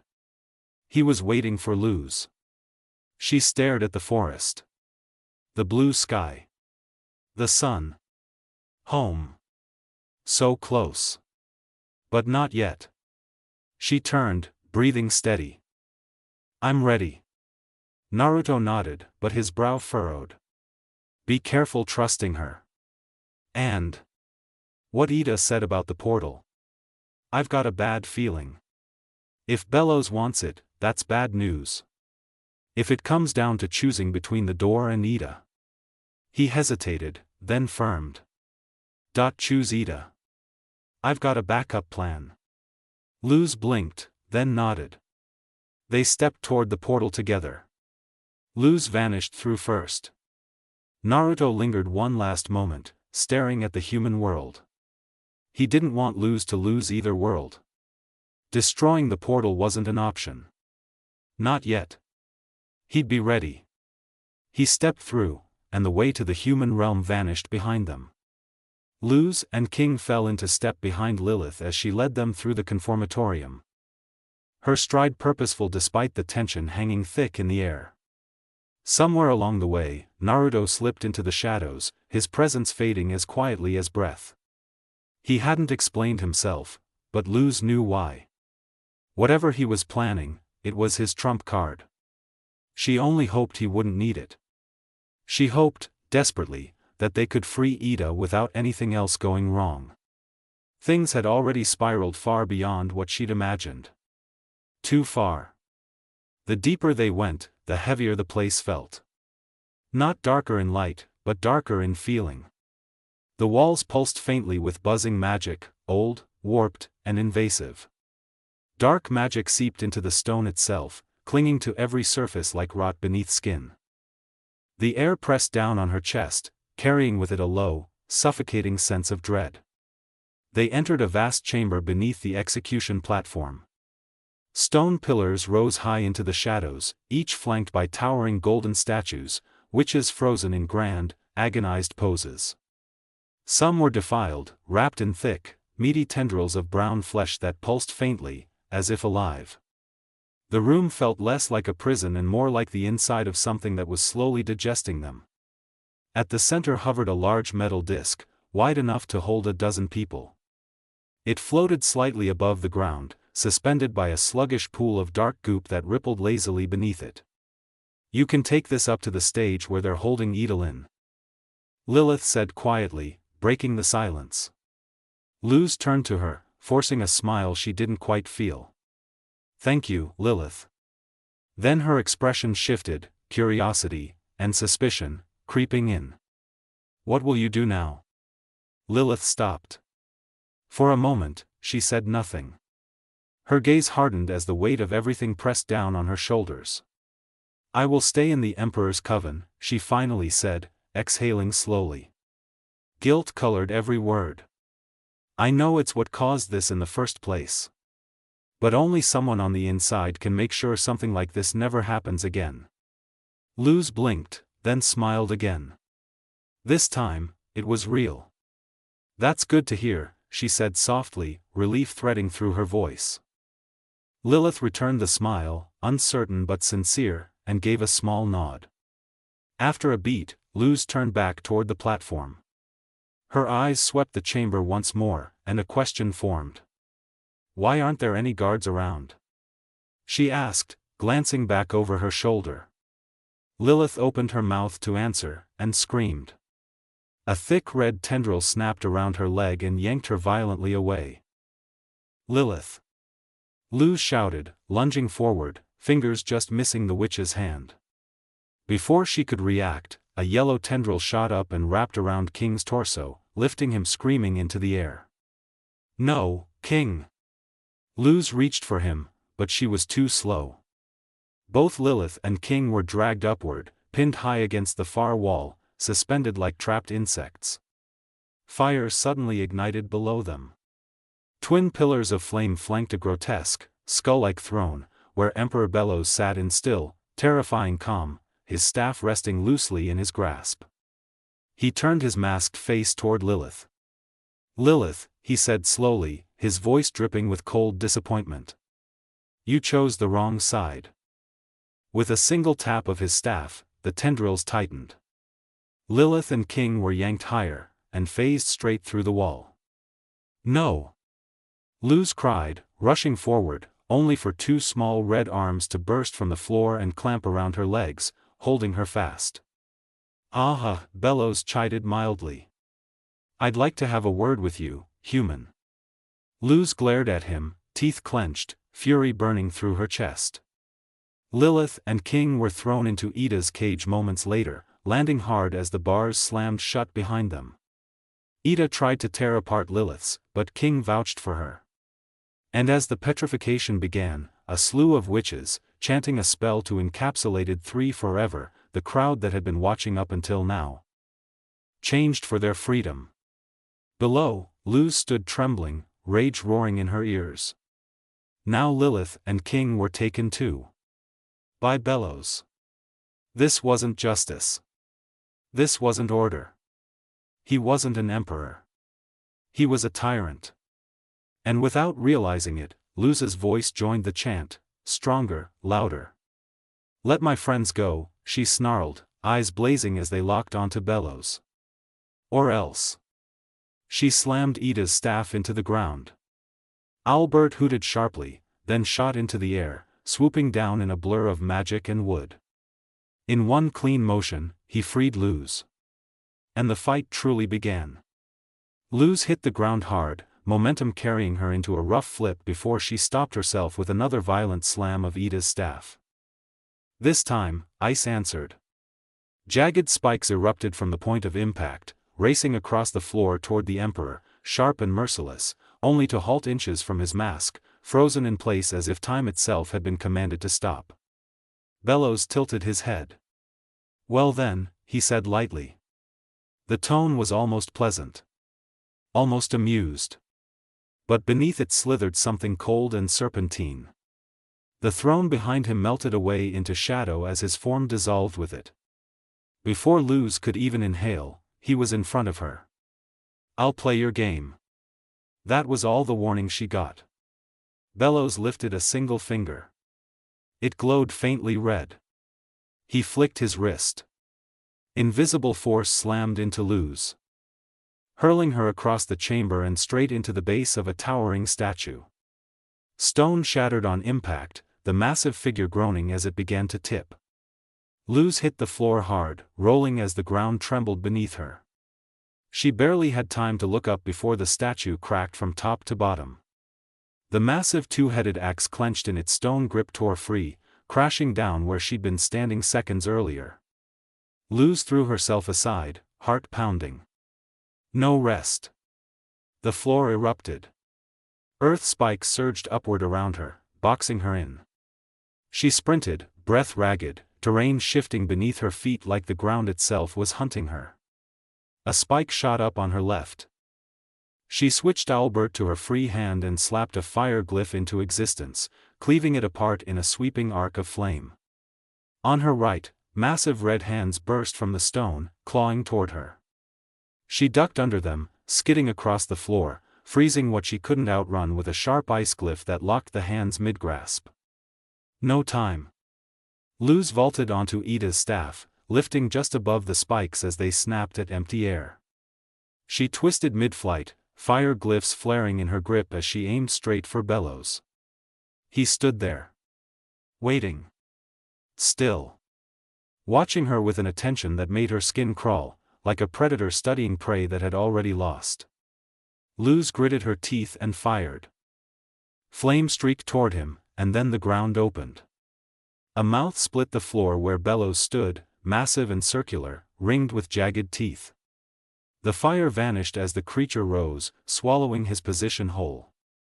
A worm-like demon burst free, its body slick and writhing, a grotesque, infant-like face stretched across its head, glowing sickly green as it lunged skyward. It swallowed Luz in one violent motion.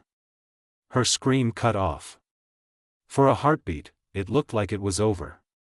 Then, the creature exploded. Orange fire tore through its body, shredding it from the inside out as Luz burst free, tumbling through smoke and flame before slamming into the ground. She forced herself up immediately.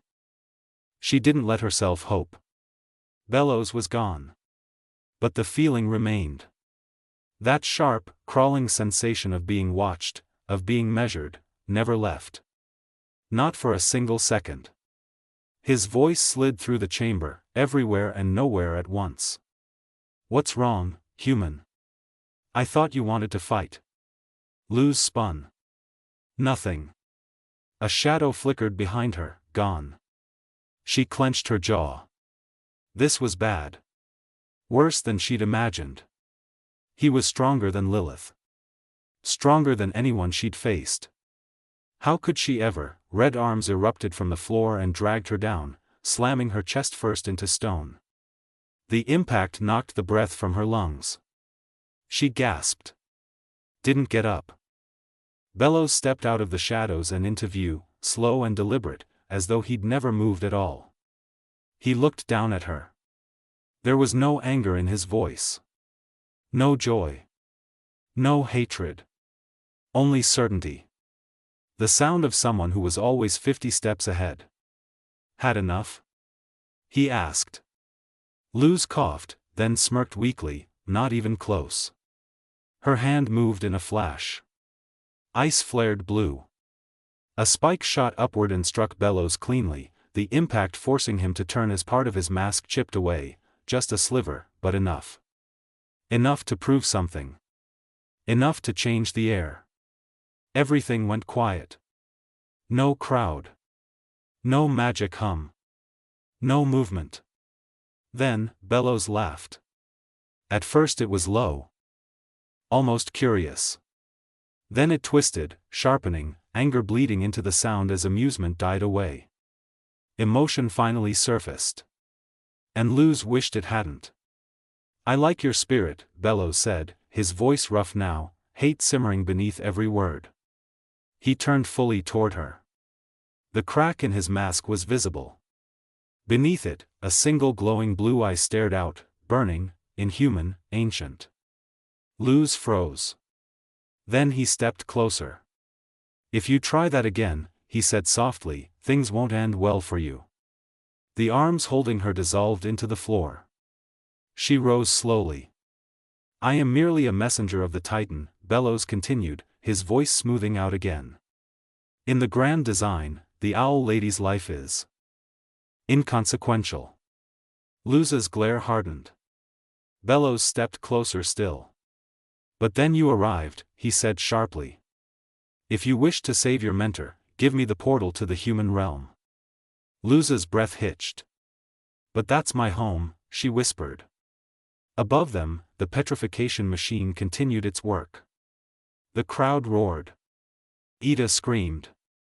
"You think we wish to invade your world," Bellows said dismissively. "The Titan's will is far more elegant than that. In time, you will understand." He returned to his throne. Waiting. "Tick-tock, human," he said. "The Owl Lady does not have long." Ida's screams echoed down through the chamber. "No," Luz breathed. She didn't understand his plan. She didn't understand how anyone could be this cruel. But she understood one thing. To save Ida, she had to lose something else. Luz swallowed. Then she looked up. "Fine," she said. Her fingers brushed the key at her neck. With a flash of gold, the portal door appeared in its suitcase form, solid and real in her hands. "No te preocupes, mama, te vir pronto." "Don't worry, Mom. I'll see you soon." She tightened her grip. Then she stepped forward and thrust the door toward Bellows. "Here," she said, venom thick in her voice. "It's yours." Bellows took it. Luz's hand lingered, refusing to let go until the very last second.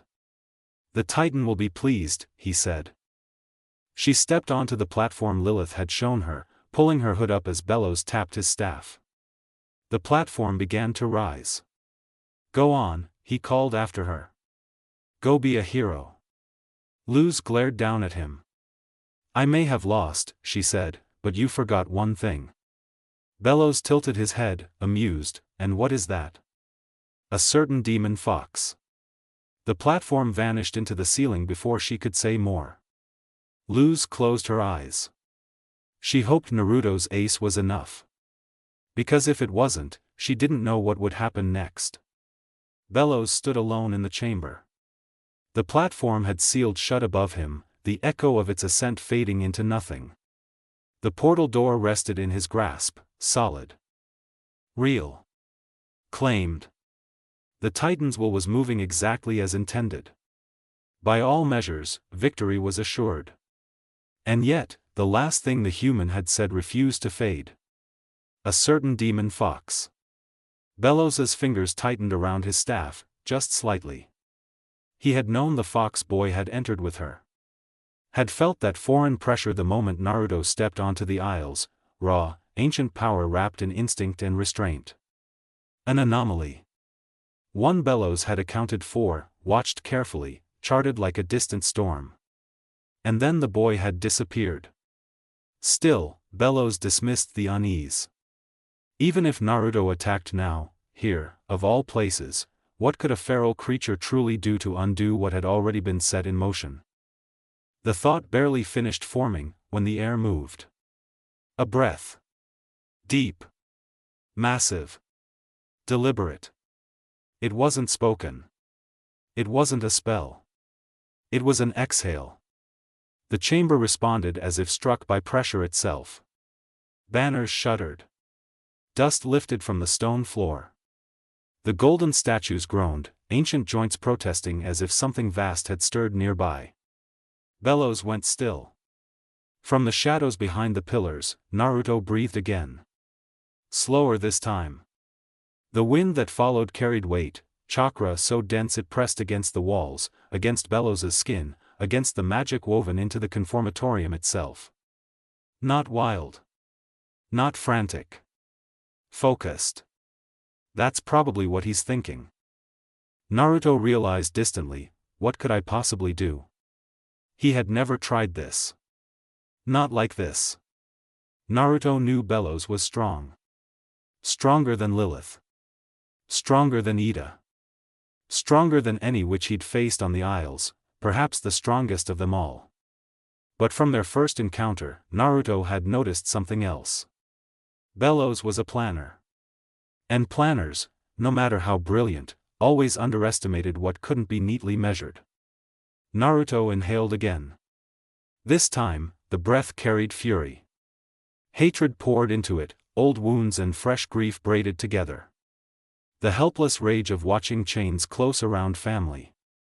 Of watching choice stripped away. The chamber shuddered. Bellows turned at last, mask unreadable as his gaze settled on the darkness beyond the pillars. I see, the Emperor said calmly.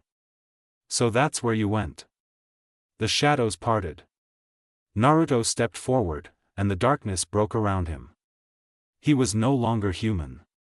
No longer the compact fox form Bellows had observed. This was his truth. A colossal head emerged, fur bristling like a living storm. Crimson eyes burned with intelligence and restrained wrath. His maw parted, breath steaming, each exhale rumbling like distant thunder. A true nine-tailed demon fox. A living calamity of chakra. A force capable of reshaping landscapes by accident alone. The chamber was large, barely large enough. Naruto's head alone filled most of it, brushing pillars that cracked and splintered under the pressure of his presence. His gaze leveled with Bellows's throne. Bellows did not retreat. Bellows, Naruto said. The name scraped through the chamber like stone dragged across stone. You thought you won, Naruto continued. Thought you took away Lusa's choice. Thought the portal was yours. Bellows's hand drifted toward his staff, but his eyes never left Naruto. So, Bellows replied evenly, the beast finally shows himself. I wondered if you'd run after seeing the owl lady taken. Naruto snarled. The sound fractured the walls. Cracks raced outward like lightning through stone. Bellows raised one hand, not to strike, but to still the moment. Listen to me, Naruto, he said, voice calm, almost curious. You are not of this world. You do not belong here. And yet, I have been preparing for you. From within his robes, Bellows produced a scroll. Naruto's eyes narrowed. B, the parchment unfurled, glowing faintly, symbols layered atop symbols, spiraling into a structure Naruto recognized instantly. A sealing array. His breath caught despite himself. I began drafting it shortly after your arrival, Bellows said. A contingency. A way home. Images shimmered across the scroll, space folding, chakra resonance, logic both familiar and wrong, fused through boiling Isles magic. You could return. Bellows continued smoothly. No more hiding. No more fighting battles that are not yours. Let this world carry on without you. Take your freedom, and leave. Silence stretched, broken only by Naruto's breathing. Then Naruto laughed. Low. Bitter. That place? He said. That world? His eyes burned brighter. That stopped being home long before I ever left it. Without warning, one massive tail lashed forward. The portal door was torn from Bellows's grasp and snapped into Naruto's coils, held with absolute control. Bellows struck back instantly. Sigils ignited. Binding spells slammed into Naruto's form, magic designed to subdue titans. They shattered, fissured, dispersed. The spells slid off chakra and fur like rain against stone. For the first time, Bellows stepped back. Naruto's jaws opened slowly. Chakra gathered within, pure, unfiltered. Not shaped by glyphs. Not constrained by magic. He remembered every failed attempt. Every imitation. Every time instinct had made him hesitate. Not now. The air screamed as energy compressed, spiraling inward, light bending toward a blinding core. Stone peeled from the floor. The chamber itself seemed to collapse toward the forming sphere. Naruto focused. This time, he thought, I won't hold back. He fired. The tailed beast bomb detonated at point-blank range. For a fraction of a second. There was no sound. Then reality broke. Light swallowed the chamber. Stone, magic, throne, obliterated in a single, overwhelming surge. When the dust settled, there was nothing left of Bellows. Naruto's form collapsed inward, chakra burning out as he returned to himself. He stood amid ruin, chest heaving. Silence.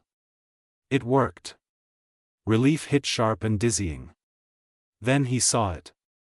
The scroll. Untouched. Naruto frowned, picked it up, securing it alongside the portal door. Only then did he turn away. Luz would need him. He moved toward the exit, unaware of what stirred beneath the rubble, unaware that victory had only seemed absolute. The Emperor was gone. And Naruto was going to help his family. The chamber lay in ruin. Stone smoldered.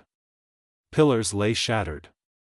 The throne itself was little more than fractured marble half buried beneath debris and dust. From the far edge of the devastation, something moved. A tall figure stepped out of the darkness. He was only an inch shorter than Naruto had been in his true form, his presence sharp and deliberate. A white and gold cloak hung from his shoulders, elegant and severe, its design almost as ceremonial as the Emperor's own. The fabric wrapped tightly around him, concealing everything but a pair of black combat boots planted firmly against the broken stone. His head was bowed, hidden beneath a hood and a golden mask. The mask was circular, its chin tapering to a sharp point. A single, thin horizontal slit cut across its center, just enough for sight. Nothing more. The masked figure advanced into the open chamber, boots crunching over rubble. He stopped where the throne once stood, studying the devastation in silence. Then he turned, scanning the darkness beyond the collapsed pillars. "My lord," he called out calmly. "The fox is gone." For a moment, nothing answered. Then the rubble stirred. Stone shifted.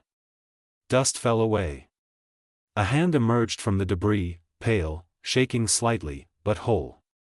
Bellows rose from the wreckage slowly, pushing himself upright as fractures in his body sealed themselves before the eye. Bruises faded. Torn flesh knit back together. Even his robes repaired themselves, threads pulling tight as if rewound by unseen hands. He straightened, exhaling softly. "Well done," Bellows said.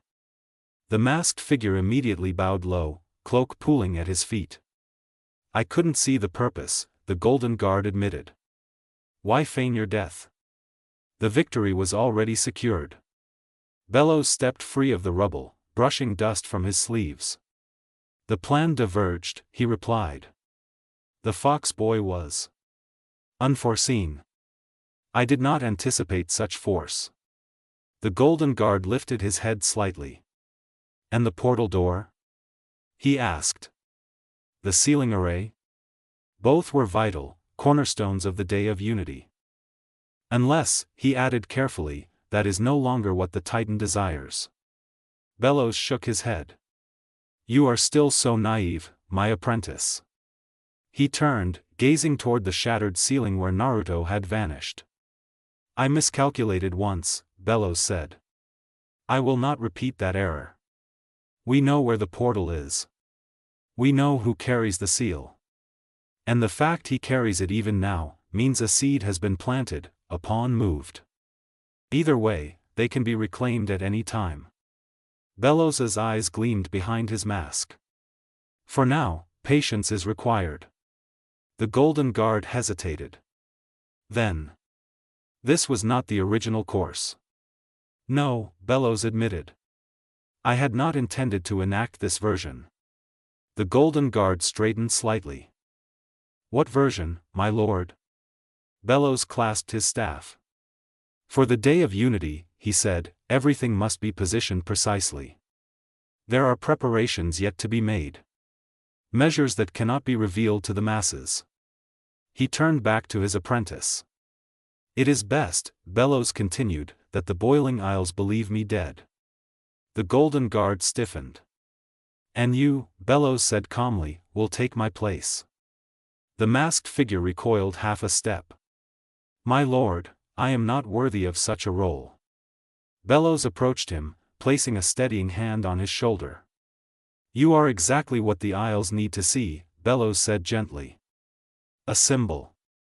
A successor. A lie they will believe. The Golden Guard was silent for a long moment. Then he bowed deeply. I will not fail you, he said. Bellows smiled behind his mask. Ida, still locked in her owl beast form, crashed onto the grassy plain outside the owl house. She skidded through dirt and torn grass, stopping just short of the front door. The impact launched Naruto, Luz, Lilith, and King away from her in a loose scatter. Trees shook. Leaves rained down. Naruto hit the ground, rolled once, and was already on his feet. His eyes snapped to Ida. So did everyone else's. She huffed weakly, chest heaving. The petrification that had started at her limbs was already fading, cracking away like old stone, but the curse hadn't loosened its grip. It clung to her. Heavy and wrong, dragging her down.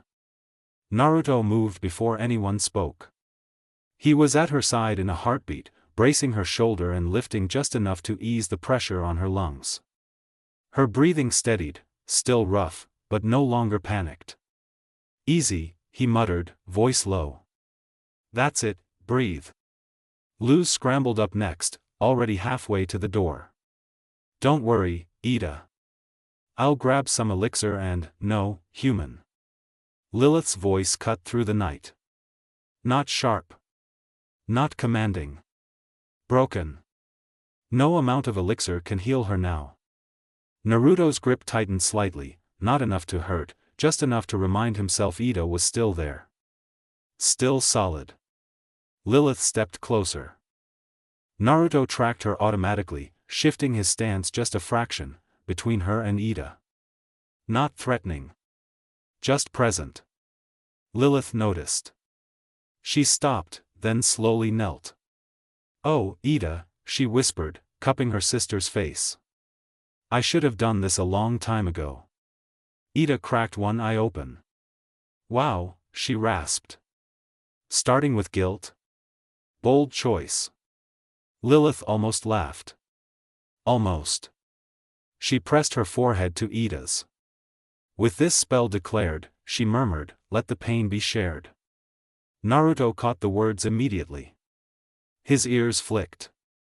That's eBay she meant by shared pain. Blue light spilled outward.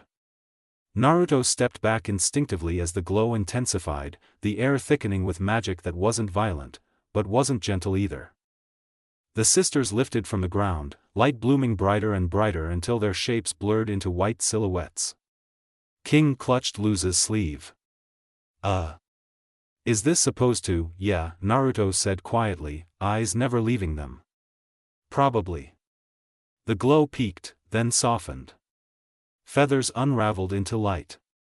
Ida's owl beast form dissolved, leaving her human shape behind as the glow finally faded and moonlight returned. They drifted down together, foreheads still touching. When they turned, the changes were obvious. Ida's gem still black. One eye gold, the other ashy gray. Lilith bore a similar scar, her right blue eye being shifted to look like Ida's. Naruto exhaled slowly through his nose. Cost. Figures. It didn't matter. King was already moving. She's back. He yelled, launching himself forward. Naruto shifted mid-step, shrinking into his small fox form just in time for Ida to catch him against her chest. Hey! Ida laughed, just as Luz slammed into her from the other side, knocking the breath clean out of her. King followed immediately, throwing himself straight onto Ida's face. I claim victory hug position. Oof, okay, too much love, Ida wheezed, laughing. Naruto yipped, tail thumping hard against her arm. Careful, he added dryly. She literally just turned back. They stayed like that for a moment, laughing, tangled, breathing each other in like proof. Luz finally pulled back. Can you still do magic? Ida raised a hand, forming a spell circle. It flickered. Collapsed. That's a no, Ida said with a frown. Gonna take a while to get used to. I feel weaker as well, Lilith admitted quietly. Naruto flicked his tail, could be worse. Luz smiled at them both, small but steady. That's okay. I can teach you what I know. And what we don't know, we'll learn together. She placed a light glyph in Ida's palm. Ida activated it. The glowing orb sprang to life, floating upward into the night sky. Ida stared, stunned. Lilith stepped closer as Ida ruffled Luz's hair. Thanks, kid, Ida said warmly, pulling her into a hug. I'm looking forward to that. Naruto watched it all from Ida's arms, tail slowly swaying. 7 years on the Isles, and things still found ways to surprise him. And Bellows, even with him gone, was still a mystery he couldn't figure out. He scanned the tree-line without meaning to. Old habit, everything looked quiet, but that feeling in his gut, that told him something was up, never left, even after they got Ida free. It was too quiet. They may have won, but it wasn't over. The fox could tell. Whatever came next wouldn't be clean, simple, or fair. But he'd be there, he wouldn't run, he would face it head on, whether it was for them, with them, or for himself.